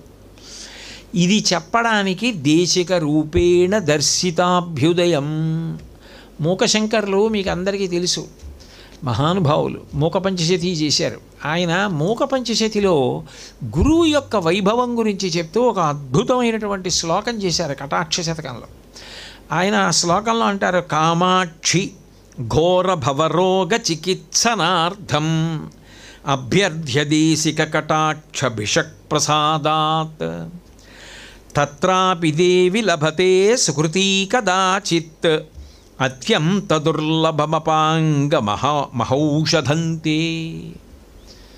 విచిత్రం ఏంటంటే ఇవాళ నేను ఈ దేశికుల గురించి చెప్పినటువంటి రోజునే, ఈ శ్లోకం చెప్పే రోజునే ప్రముఖ వైద్యులు డాక్టర్ ఐవి రావు గారు సభకి రావడం. ఎందుకనంటే అమ్మవారు ఆ రూపంలో వచ్చిందనమాట. అలాగా బహుశా అందులో మూకశంకర్లు అంటారు, కామాక్షి ఘోర భవరోగ చికిత్సనార్థం. వైద్యుడి దగ్గరికి వెళ్ళి ఏం చెప్తాం, డాక్టర్ గారు రోగం చంపు తినేస్తోందండి, ఈ రోగంతో బాధపడిపోతున్నాను, చాలా ఇబ్బందిగా ఉంటుంది, ఈ పని చేయలేకపోతున్నానండి, ఈ పని చేయలేకపోవడం వల్ల నేను ఈ బాధపడుతున్నాను, నాకు ఆ రోగం పోతే తప్ప నేను మళ్ళీ పూర్వంలా ఈ పని చేసుకోలేను, కాబట్టి నా రోగం తీసేయండి గురువుగారు, డాక్టర్ గారు అని చెప్తాను. చెప్తే వైద్యుడు ఏం చేస్తారు, నా మాటలు బాగా వింటారు. అంటే నా మాటలు నేను చెప్తున్నప్పుడు నా రోగం అర్థమవుతుంది ఆయనకి. ఆయనకి 2 తెలుసు. నేను మాట్లాడితే నా రోగాన్ని తెలుసుకుంటారు. ఆ తర్వాత అవసరమైతే నా శరీరాన్ని పరీక్ష చేసి ధృవపరుచుకుంటారు. ఇప్పుడు ఇది పోగొట్టగలిగిన ఔషధం ఏమిటో ఆయనకి తెలుసు. నాకేం తెలుసు అంటే నా రోగం ఒకటే తెలుసు. నా నమ్మకం ఏమిటంటే నా రోగాన్ని పోగొట్టే ఔషధం ఆయనకి తెలుసని నమ్మకం. అందుకే వైద్యుడంటే దైవం మీద ఎంత నమ్మకమో వైద్యుడి మీద అంత నమ్మకం. వేద్యో వైద్య సదాయోగి వీర మాధవో మధు. అసలు నీకు వైద్యుడి మీద ఆ నమ్మకం ఉందనుకోండి, సగం రోగం పోతుంది. ఆ నమ్మకం లేదనుకోండి అసలు తగ్గుతుందన్న నమ్మకం లేదని నేను అన్న, కానీ అంత సంతోషకరమైన విషయం కాదు. ముందు నువ్వు వెళ్ళావు అంటే వైద్యుడి మీద నాకు ఆ నమ్మకం ఉండాలి. మా డాక్టర్ గారు ఇచ్చారంటే ఇంక తిరుగులేదని నీకు విశ్వాసం ఉండాలి. అసలు మనిషి జీవితంలో విశ్వాసం ప్రధానం అన్నిటికన్నా. అప్పుడు వైద్యుడు ఏం చేస్తారు, అన్నీ విని మీకున్నటువంటి రోగం తగ్గిపోతుంది, ఇంత మోతాదు వేసుకోండి, ఇన్ని రోజులు వేసుకోండి అని చెప్తారు. ఈ రెండు చెప్పి ఊరుకుంటారా? పచ్చని చెప్తారు. మీరు ఇది తినకండి అని కూడా చెప్తారు. మీరు ఇది తినకండి సుమా. ఇప్పుడు నాకు మధుమేహం ఉందని వెళ్ళాను అనుకోండి, 3 పూట్ల ఇలా వేసుకోండి అంటే దాని అర్థం 3 పూట్ల వేసుకుని 3 పూట్ల మధుర పదార్థాలు తినేమనే, తినకుండా ఉండమని. ఎప్పుడో ఎక్కడో తప్పకపోతే ఇంట్లో ఓ పెళ్ళి అయింది, లేకపోతే వరలక్ష్మి వ్రతం అయింది, తగ్గించి ఏదో ప్రసాదంగా కొద్దిగా నోట్లో వేసుకో. బూరు ముక్క తిన్నా అంతే, బూరు ఎంత తిన్నా అంతే, అలాగే ఉంటుంది. దానికి ఎందుకు తినేయడం? నీకు రోగం ఉందని తెలిసినప్పుడు. కాబట్టి రోగము చెప్పి దానికి ఔషధం ఇచ్చి పథ్యము చెప్పి ఎన్నాళ్ళు వాడాలో వైద్యుడు చెప్తాడు. ఇప్పుడు వైద్యుడు అది చెప్పారు, మీరు ఔషధం తెచ్చుకోవాలి. ఆ ఔషధాన్ని మీరు తెచ్చుకోవాలి. అది ఎప్పటి లోపల తెచ్చుకోవాలి అంటే, ఇక రోగం దానికి లొంగనంత కాలం మీరు ఊరికన ఔషధం తెచ్చుకున్నారనుకోండి, ఆయన వ్రాయగానే తెచ్చుకుని వాడడం మొదలెడితే ఉపయోగం ఉంటుంది. ఆయన రాసిన ఏడాదికి మీరు అది తెచ్చుకున్నారనుకోండి, ఈలోగా రోగం మిమ్మల్ని కబళించేయచ్చు. అసలు ముందు చెప్పడానికి అక్కడ వైద్యుడు ఉండాలి. ఆ వైద్యుడు చెప్పిన తర్వాత ఆ ఔషధం దొరకాలి. ఒక్కొక్కసారి ఏమవుతుందంటే ఆ ఔషధం వేళపట్టున దొరకకపోవడం కూడా ప్రాణాంతకం అయిపోవచ్చు. ఆ ఔషధం కూడా దొరకాలి. ఆ ఔషధం వెంటనే దొరకడం కూడా నీ అదృష్టం. ఒక్కటే ఉందండి మీ అదృష్టం అని ఇచ్చాడు అనుకోండి, అదృష్టం కాదు అది. లేకపోతే ఎక్కడో హైదరాబాద్ నుంచి తెప్పించాలండి, వారం రోజులు పడుతుందంటే ఏం చేస్తారు మీరు? మీరే వెళ్ళి తెచ్చుకోవాలి, లేకపోతే ఎవరినో తీసుకురమ్మనాలి అంతే. మూకశంకరులు అంటున్నారు, కామాక్షి ఘోర భవరోగ చికిత్సనార్థం. గురువుగారి దగ్గరికి వెళ్ళి మాట్లాడవలసింది ఏమిటి? నేను రోగిని, గురువుగారు వైద్యుడు. గురువుగారు ఎన్ని కోట్ల జన్మలు ఎత్తానండి, కుక్కలుగా పుట్టాను, పిల్లులుగా పుట్టాను, పందులుగా పుట్టాను, ఇన్నాళ్ళకి మనుష్య జన్మ వచ్చింది. గురువుగారు దీన్ని సద్వినియోగం చేసుకోవడం ఎట్లా? ముందు అసలు నా శక్తి కొలది, నాకు శక్తి ఉంది కదా, నా శక్తికి తగినట్టుగా నేను ఏది మొదలుపెట్టి ప్రారంభం చెయ్యాలి నాకు చెప్పండి గురువుగారు. నాకు ఈ భవరోగం పోవాలి, ఇంక ఎన్ని కోట్ల జన్మలు ఎత్తమంటారు? ఈ పుట్టి చచ్చి పునరపి జననం పునరపి మరణం పునరపి జననే జఠరే శయనం జిహ సంసారే బహుదుస్తారే కృపయాపారే పాహిమురారే. ఎన్నింటిలో పుట్టను, ఎన్ని ఏళ్ళలో పుట్టను, ఎన్నేళ్ళు పెరగను, ఎక్కడికి వెళ్ళినా ఆకలే, ఎక్కడికి వెళ్ళినా భయమే, ఎక్కడికి వెళ్ళినా సంసారమే. ఎందుకు నాకు ఇంకా గురువుగారు, నాకు మీరు ఎలాగైనా ఈ భవరోగానికి ఔషధం ఇప్పించండి, నేను భగవంతుడి వైపు ఎలా ప్రస్థానం చెయ్యాలి, నా శక్తిని బట్టి మీరు నాకు దిశ చెప్పండి, అటు మొదలు పెడతా ప్రయాణం అని భవరోగం ఉంది అనుకుంటే పెడతారు. ఇప్పుడు కొన్ని రోగాలు బాగున్నాయి అనుకున్నాడు అనుకోండి, వాడు వైద్యుడి దగ్గరికి వెళ్ళకపోవచ్చు. ఓ చర్మం వ్యాధి వచ్చింది, గోక్కుంటే బాగుంది అనుకోండి, కండూతి అంటారు. గోక్కుంటే చాలా హాయిగా ఉంది, నేను వెళ్ళను అని గోక్కుంటూ కూర్చున్నాడు అనుకోండి, వాడి దగ్గర ఎవరో కూర్చోరు అంటుకుంటుందని. కానీ ఆయనకి అదే ప్రీతి అంటే ఎవడేం చెప్తాడు? భవరోగం, సంసారంలో ఉండడం, సంసారం పుట్టడం చావడం, ఎన్ని కోట్ల జన్మలు ఎత్తినా ఇది నాకు చాలా బాగుంది అనుకున్నవాడు ఇంక గురువుగారి దగ్గరికి వెళ్ళవలసిన అవసరం ఏమిటి? ఇలా ఎన్ని జన్మలు ఎత్తుతావురా? మనుష్య జన్మ ఎత్తాం కాబట్టి కదా అసలు భగవంతుడి గురించి తెలుసుకోవడానికి అవకాశం కుక్కకుందా పిల్లికుందా? ఇప్పుడు అడగకపోతే ఇంకెప్పుడు అడుగుతాం గురువుగారిని? కాబట్టి గురువుగారి దగ్గర వినాలి, నేర్చుకోవాలి, మనం అనుష్ఠానంలోకి తెచ్చుకోవాలి, ఏది మంచి పనో అది చెయ్యాలి అన్న తాపత్రయం ఉంటే, ఈ రోగం పోవాలనుకుంటే వైద్యుడి దగ్గరికి వెళ్ళాడు. ఎన్ని పనులున్నా మానేసి వెళ్ళాలి, వైద్యుడి దగ్గర కూర్చోవాలంతే. నువ్వు అట్లా కూర్చున్నాడు. కూర్చుంటే గురువుగారు పిలిచారు, వైద్యుడు పిలిచినట్టే. ఏమిటి చెప్పన్నారు? ఈయన ఆర్తి ముందు చెప్పాలి గురువుగారికి, అప్పుడు కానీ ఉపదేశం చేయరు. తన ఆర్తి చెప్పాలి, నాకు ఇది కావాలి, నేను ఇలా ఉంటాను అని చెప్తేనే దీక్షనిస్తారు. కాబట్టి ఇప్పుడు గురువుగారు ఏం చేస్తారు? అన్నీ విని నీకు ఒక మంచి ఔషధం చెప్తాను రా అన్నారు. ఏమిటి ఔషధం? అభ్యర్థదేశిక కటాక్ష భిషక్ ప్రసాదాత్. గురువుగారు వైద్యుడు, భిషక్ అంటే వైద్యుడు. గురువుగారు వైద్యుల్లో ఓ మంది ఇచ్చారు. ఏమిటది? తత్రాపి దేవి లభతే సుకృతీ కదాచిత్.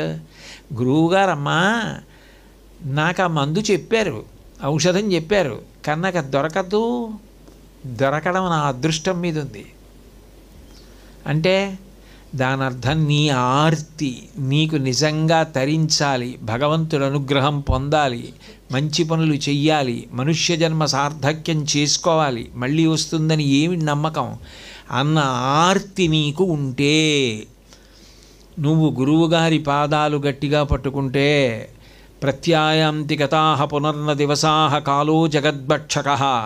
ఒక్కసారి రాత్రి అయింది, ఒక్కసారి పగలైపోయింది అంటే ఒక రోజు జీవితంలో వెళ్ళిపోయింది. ఒక రోజు తగ్గిపోతోంది. తగ్గిపోతున్న కాలంలో నువ్వు తొందరపడి ఈశ్వరుణ్ణి పట్టుకోవడం మొదలు పెట్టకపోతే నిత్యమా జీవితము నీటిపై బుగ్గ. నీటి మీద బుడగ ఎంతకాలం ఉంటుందో ఎవరికి తెలుసు. తర్వాత ఏ జన్మలోకి వెళ్ళిపోతావు, ఇంకా ఎవరికి చెప్పుకుంటావు, అవకాశం ఏది?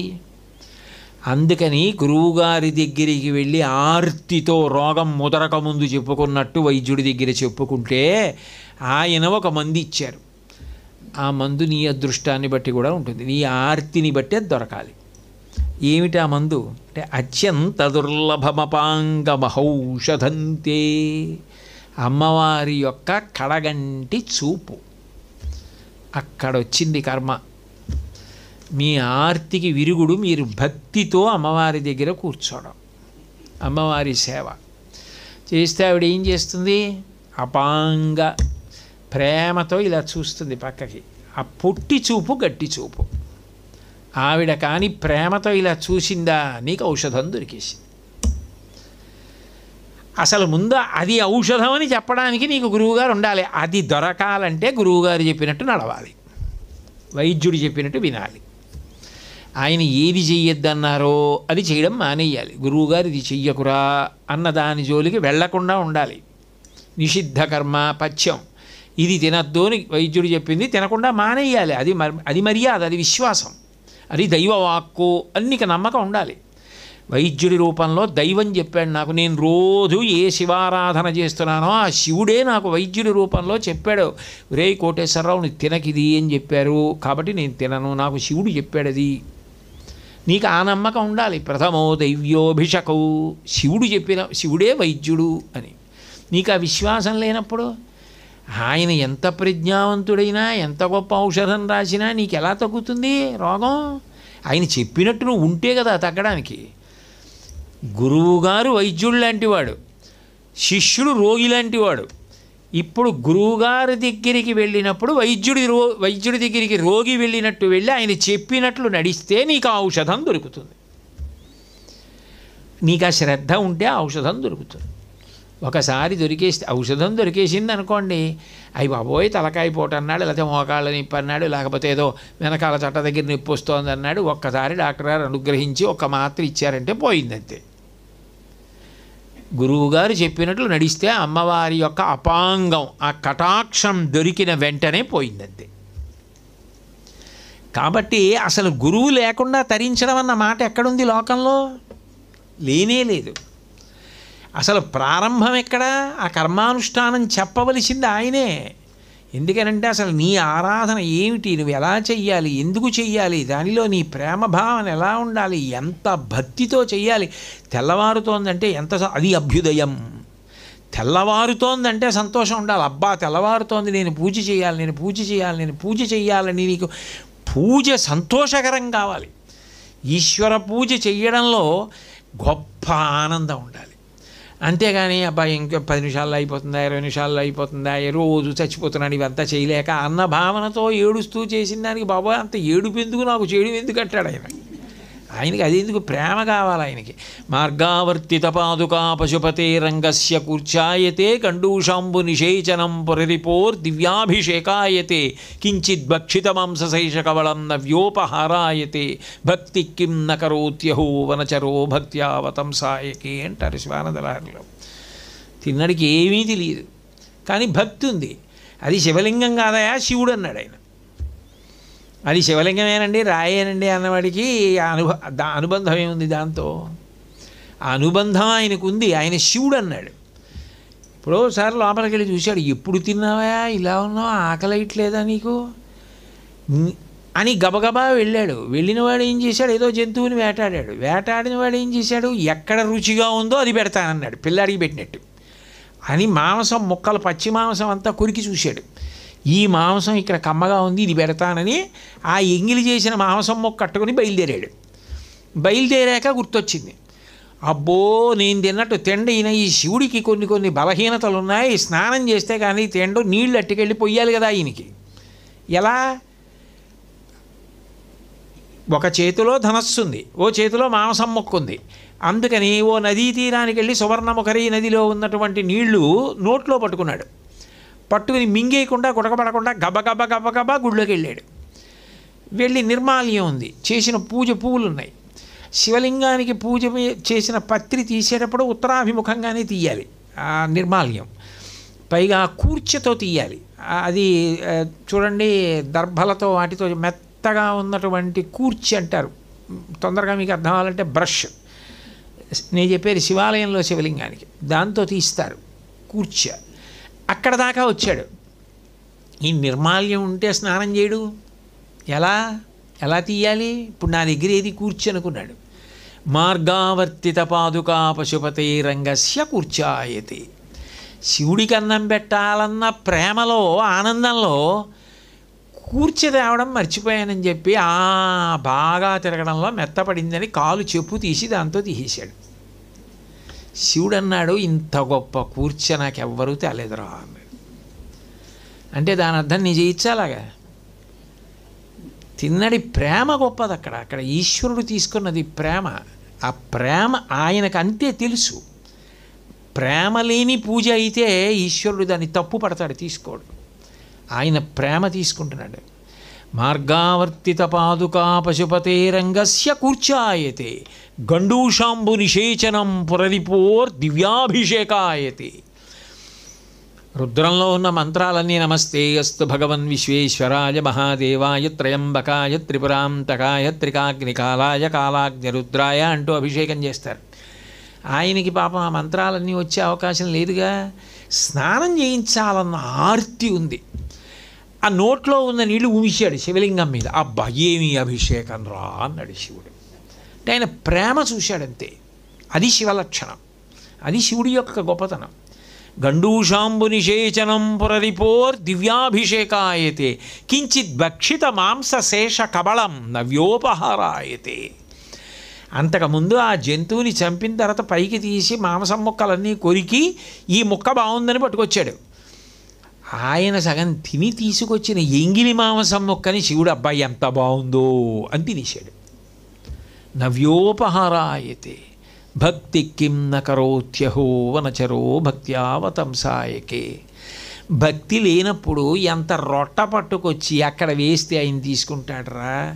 అది శివలింగం అంటే శివుడే ఆయన తినాలి, ఆయన స్నానం చేయాలి అంతే తప్ప ఇదే అన్నది ఆయనకు ఆలోచన లేదు. అసలు ఉన్నాడన్న భావన ఉంది, ఆర్తి ప్రేమ ఉంది.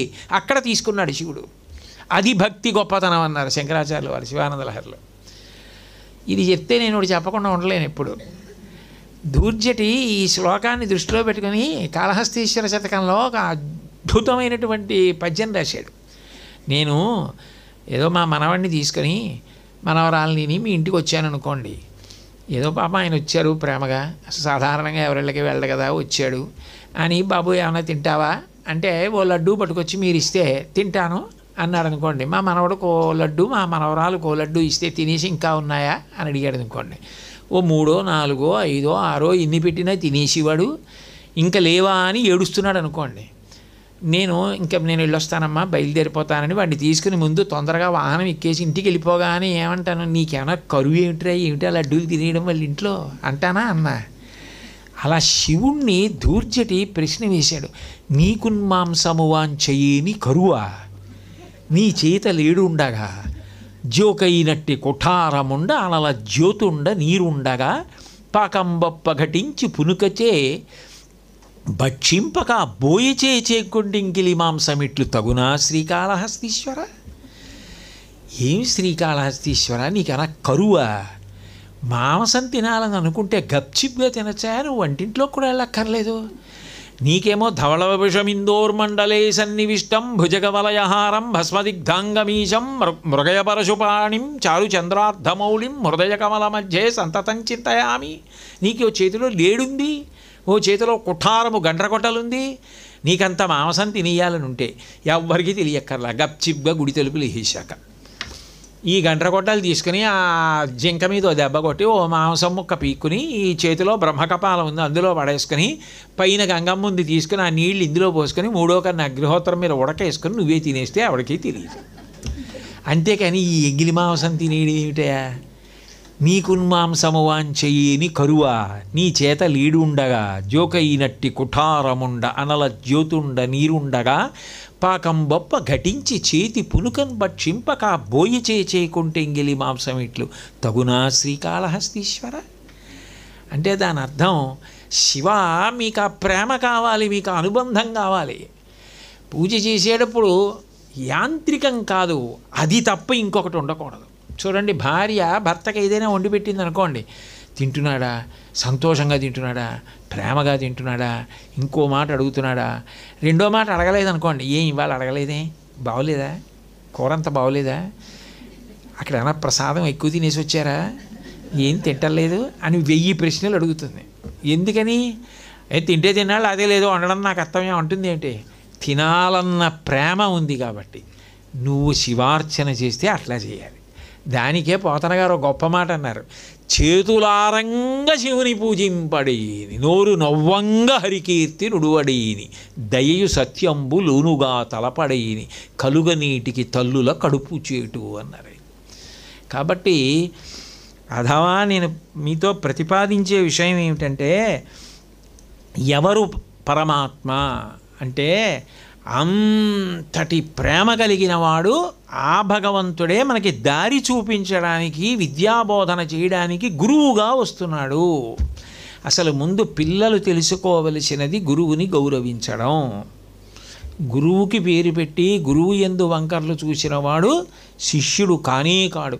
చంద్రశేఖరేంద్ర సరస్వతి స్వామి వారు చాలా గొప్పగా చెప్పిన కథ ఒకటి ఉంది, నేను మీతో అంటూ ఉంటాను అప్పుడప్పుడు. ఆయన ఒకసారి వేద పాఠశాల అరుగు మీద కూర్చున్నారు. కూర్చునుంటే 2 పిల్లలు ఆడుకుంటున్నారు గట్టిగా అరుస్తూ. ఆయన వాళ్ళిద్దరిని పిలిచారు. వాళ్ళకి పాపం ఆ పిల్లలకి స్వామివారు అంటే సాక్షాత్తు పరమశివుడు ఆయన, అవన్నీ ఆయన వాళ్ళకి ఏం తెలుస్తాయి, వాళ్ళకి తెలియదు కదా. అందుకని వాళ్ళిద్దరు దగ్గరికి వచ్చారు. ఏమిటని అడిగారు. అడిగితే, ఏరా మీ ఇద్దరూ అలా ఆడుతున్నారు గట్టిగా అరుస్తూ, మీ ఉపాధ్యాయుడు రాలేదా అని అడిగారు స్వామివారు.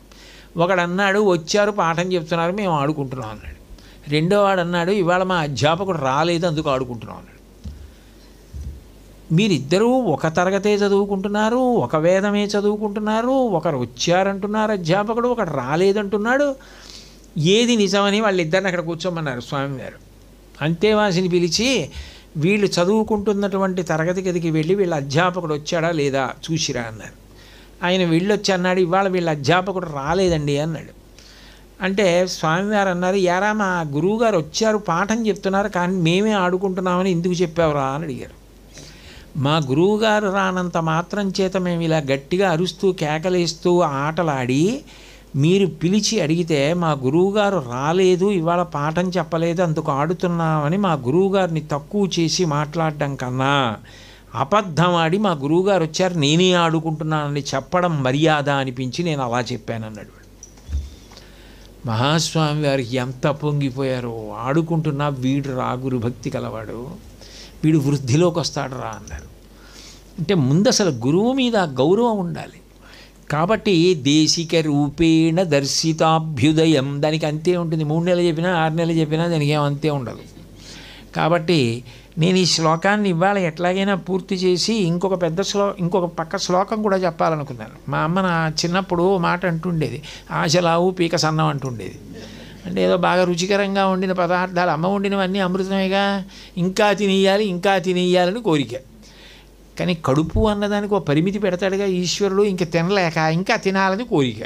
అందుకని మా అమ్మ ఆశలావు పీక సన్నం రా అంటుండేది. అట్లాగా బోల్డన్ని చెప్పేయాలని కోరిక, చెప్పేది ఓ శ్లోకంలో ఓ పాదమో ఏదో అవుతూ ఉంటుంది నాకు.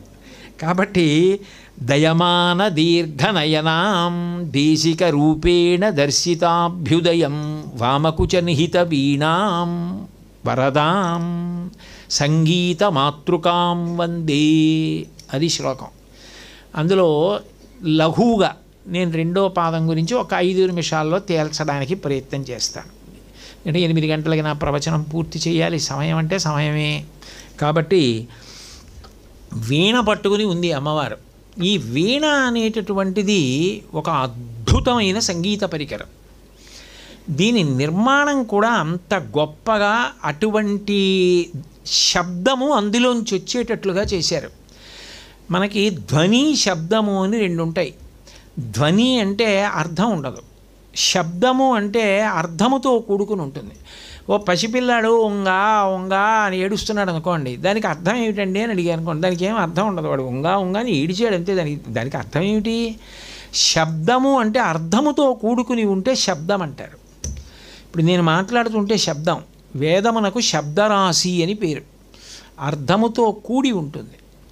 అలా అర్థముతో కూడి ఉన్నటువంటి శబ్దము చాలా గొప్పది. ఆ శబ్దము సుస్పష్టముగా, సంగీతం అంత గొప్పగా పలికి అంత రంజకత్వంతో ఉండాలి అంటే కొన్ని సంగీత పరికరముల మించి వచ్చేటటువంటి శబ్దమును మీరు విన్నంత మాత్రం చేత మీకు దాని గురించి ఏమీ తెలియకపోయినా, ఇది నేను చెప్తున్న మాట కాదు, అప్పరస్వామి వారు చెప్పిన మాట, మీకు తెలియకుండానే ఏమవుతుంది అంటే మీకు అంతర్ముఖత్వం కలుగుతుంది.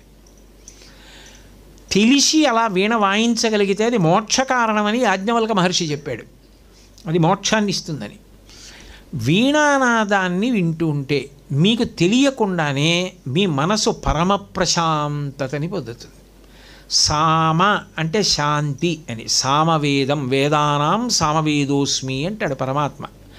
అటువంటి సామవేదాంతర్గతమైనటువంటి సంగీతం మోక్షకారకమైనటువంటి స్థితిలో ఉండగలిగేటట్లుగా, కేవలం ఏమీ తెలియకపోయినా విన్నంత మాత్రం చేత అంత ప్రశాంతతని ఇవ్వగలిగిన శబ్దము ఉత్పన్నమయ్యేటట్టుగా తయారైన పరికరం వీణ. ఈ వీణ సరస్వతీ స్వరూపం కూడా పట్టుకుంటుంది. అంటే వైదికమైన సరస్వతీ స్వరూపాలు, శారదా స్వరూపాల చేతుల్లో వీణ లేకపోవచ్చు ధ్యాన శ్లోకాల్లో, కానీ వీణని అలంకారంగా అమ్మవారి చేతుల్లో పెడుతూ ఉంటారు. కాబట్టి ఈ వీణ అనేటటువంటిది ఒక అద్భుతమైన సంగీత పరికరం. మీరు ఇక్కడ ఒక విషయాన్ని బాగా గుర్తుపెట్టుకోవాలి. రాజోపచారము అని ఉంటుంది సంగీతంలో, మనకి పూజలో. రాజోపచారం ఎందుకు చేయిస్తారంటే మనసు బడలిపోతుంది పూజలో.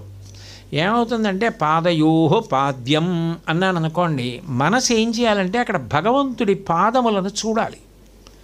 చూస్తూ ధర్మపత్ని అని అందుకంటారు. ఆమె నా పక్కన లేకపోవచ్చు, ఆమె వంట చేస్తుంటుంది, ఆచమనం ఒకటే వేసి వెళ్ళిపోతుంది, కానీ ఆమె బంగారు కలశతో నీళ్లు పోస్తుంటే నేను కడుగుతున్నట్టు భావన చేయాలంటే మనసు అక్కడ ఉండాలి, అక్కడ లేనిది చూడాలి.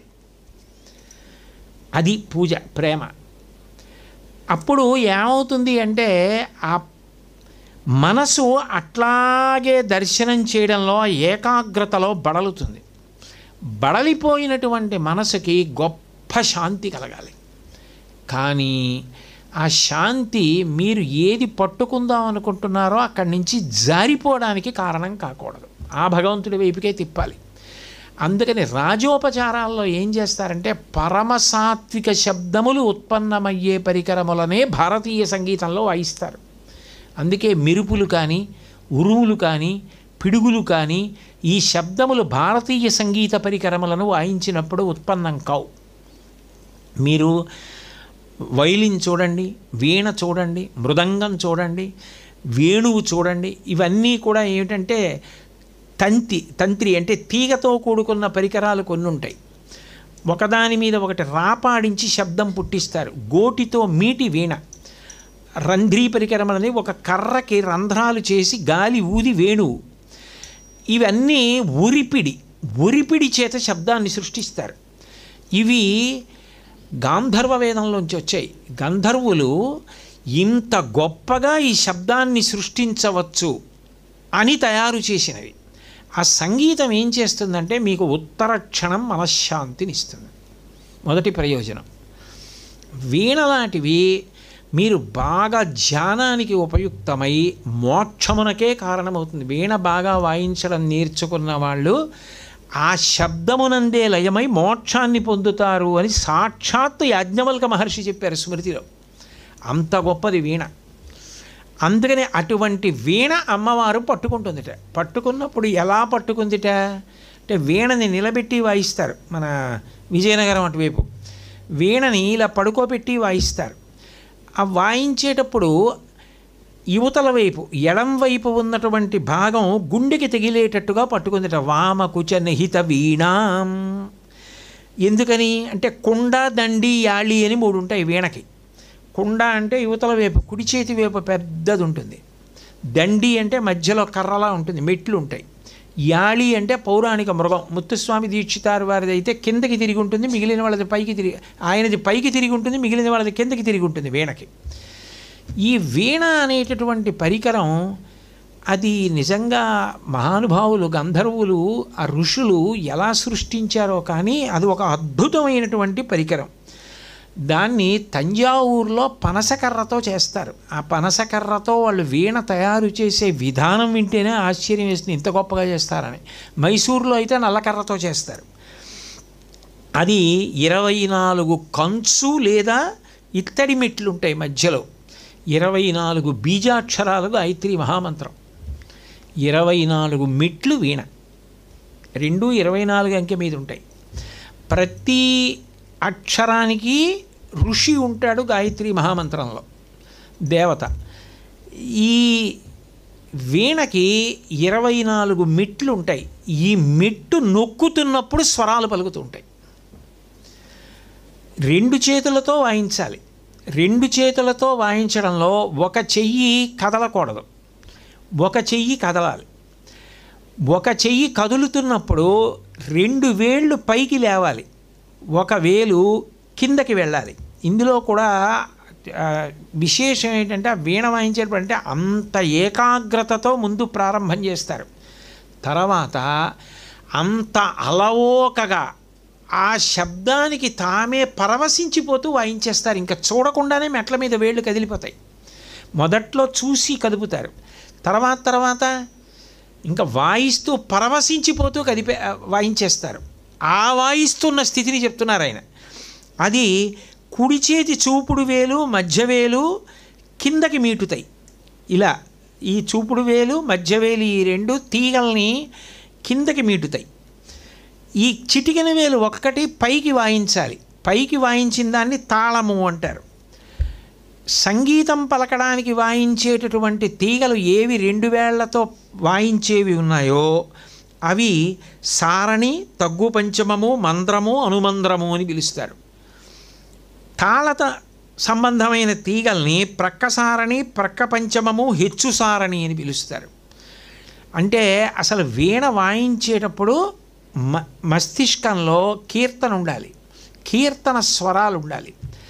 ఆ స్వరాలు లోపల తనకి తెలియకుండానే పాడుకుంటూ ఉంటారు. రఘువంశ సుధాంబుధి చంద్రశ్రీ అని పాడుకుంటూ ఉంటారు. లోపల పాడుతూ ఈ మెట్ల మీద ఆ చివరి నుంచి ఈ చివరి వరకు ఏ మెట్టు మీదకి రావాలంటే ఆ మెట్టు మీదకి వేళ్ళు కదలాలి.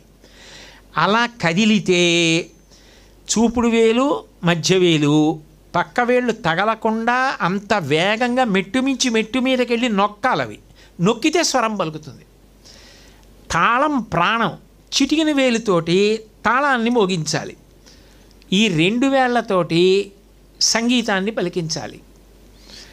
అది అలా పలికించడం కానీ అలవాటైపోతే, అలా కానీ లోపల పాడుకుంటూ అలా వాయించగలిగితే అందులోంచి ఉత్పన్నమైన శబ్దము ఏది ఉన్నదో, తను లోపల అంటున్నదేమున్నదో ఆ రెండింటి చేత కలిసిపోయినటువంటి స్థితిలో పూర్తిగా లయమైపోతాడు వాయిస్తున్న వైణికుడు.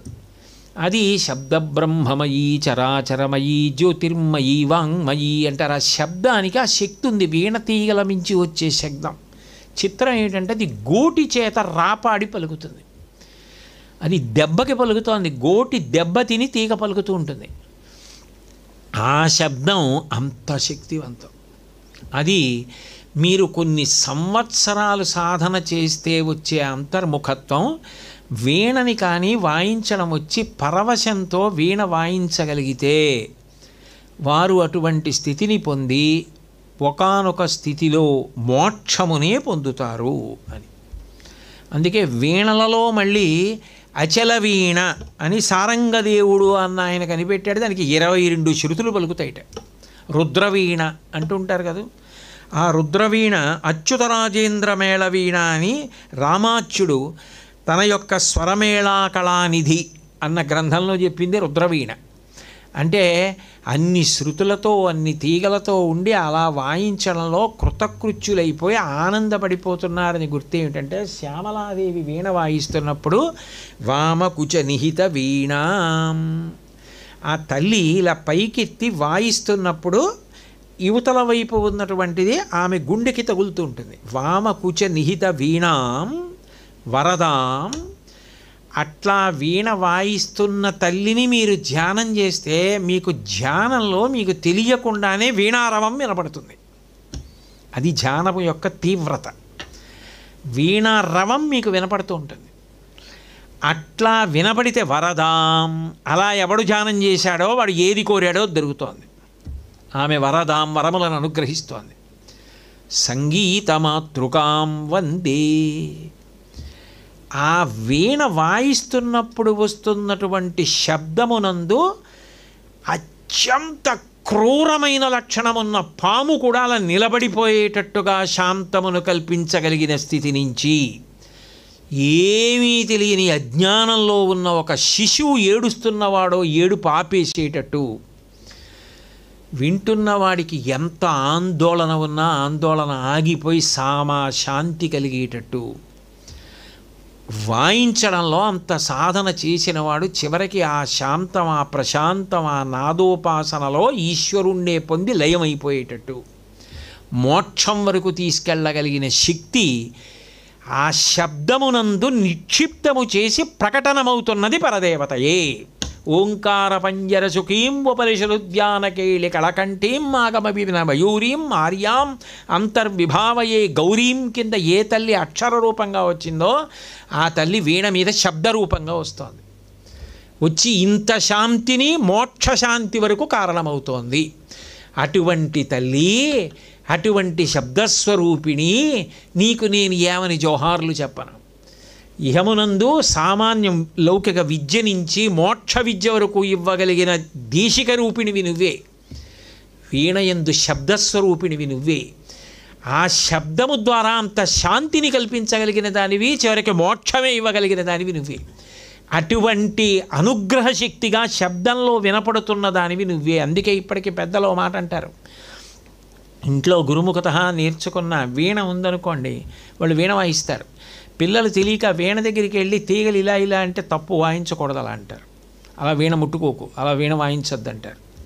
ఎందుకనంటే అపస్వరాలు పలకకూడదు వీణ మీద. ఏదో నేర్చుకుంటున్నప్పుడు ఎప్పుడో ఒకసారి వస్తాయి, కానీ ఆ వీణ వాయించడం అనేటటువంటిది నా వరకు నేను వ్యక్తిగతంగా ఏం నమ్ముతానంటే, ఏదో కొన్ని కోట్ల జన్మల తరువాత భగవంతుని యొక్క అనుగ్రహం ఉన్నవాళ్ళెవరో వాళ్ళు అట్లా వీణ వాయించే అనుగ్రహాన్ని పొందుతారు. వీణ పట్టుకోవడం, వీణ వాయించడం పరదేవతానుగ్రహం. ఏ కారణం చేత అది వదులుకోకూడదు. వీణ వచ్చిన వాళ్ళు మధ్యలో వీణని వదిలిపెట్టేయకూడదు. వీణ వాయించడం చేస్తూనే ఉండడం మంచిది. అది అంత శాంతికారకం. అందుకని మాణిక్య వీణాం ఉపలాలయంతీం మదాలసాం మంజుల వాగ్విలాసాం మహేంద్ర నీలజ్యుతి కోమలాంగీం మాతంగ కన్యాం మనసా స్మరామి.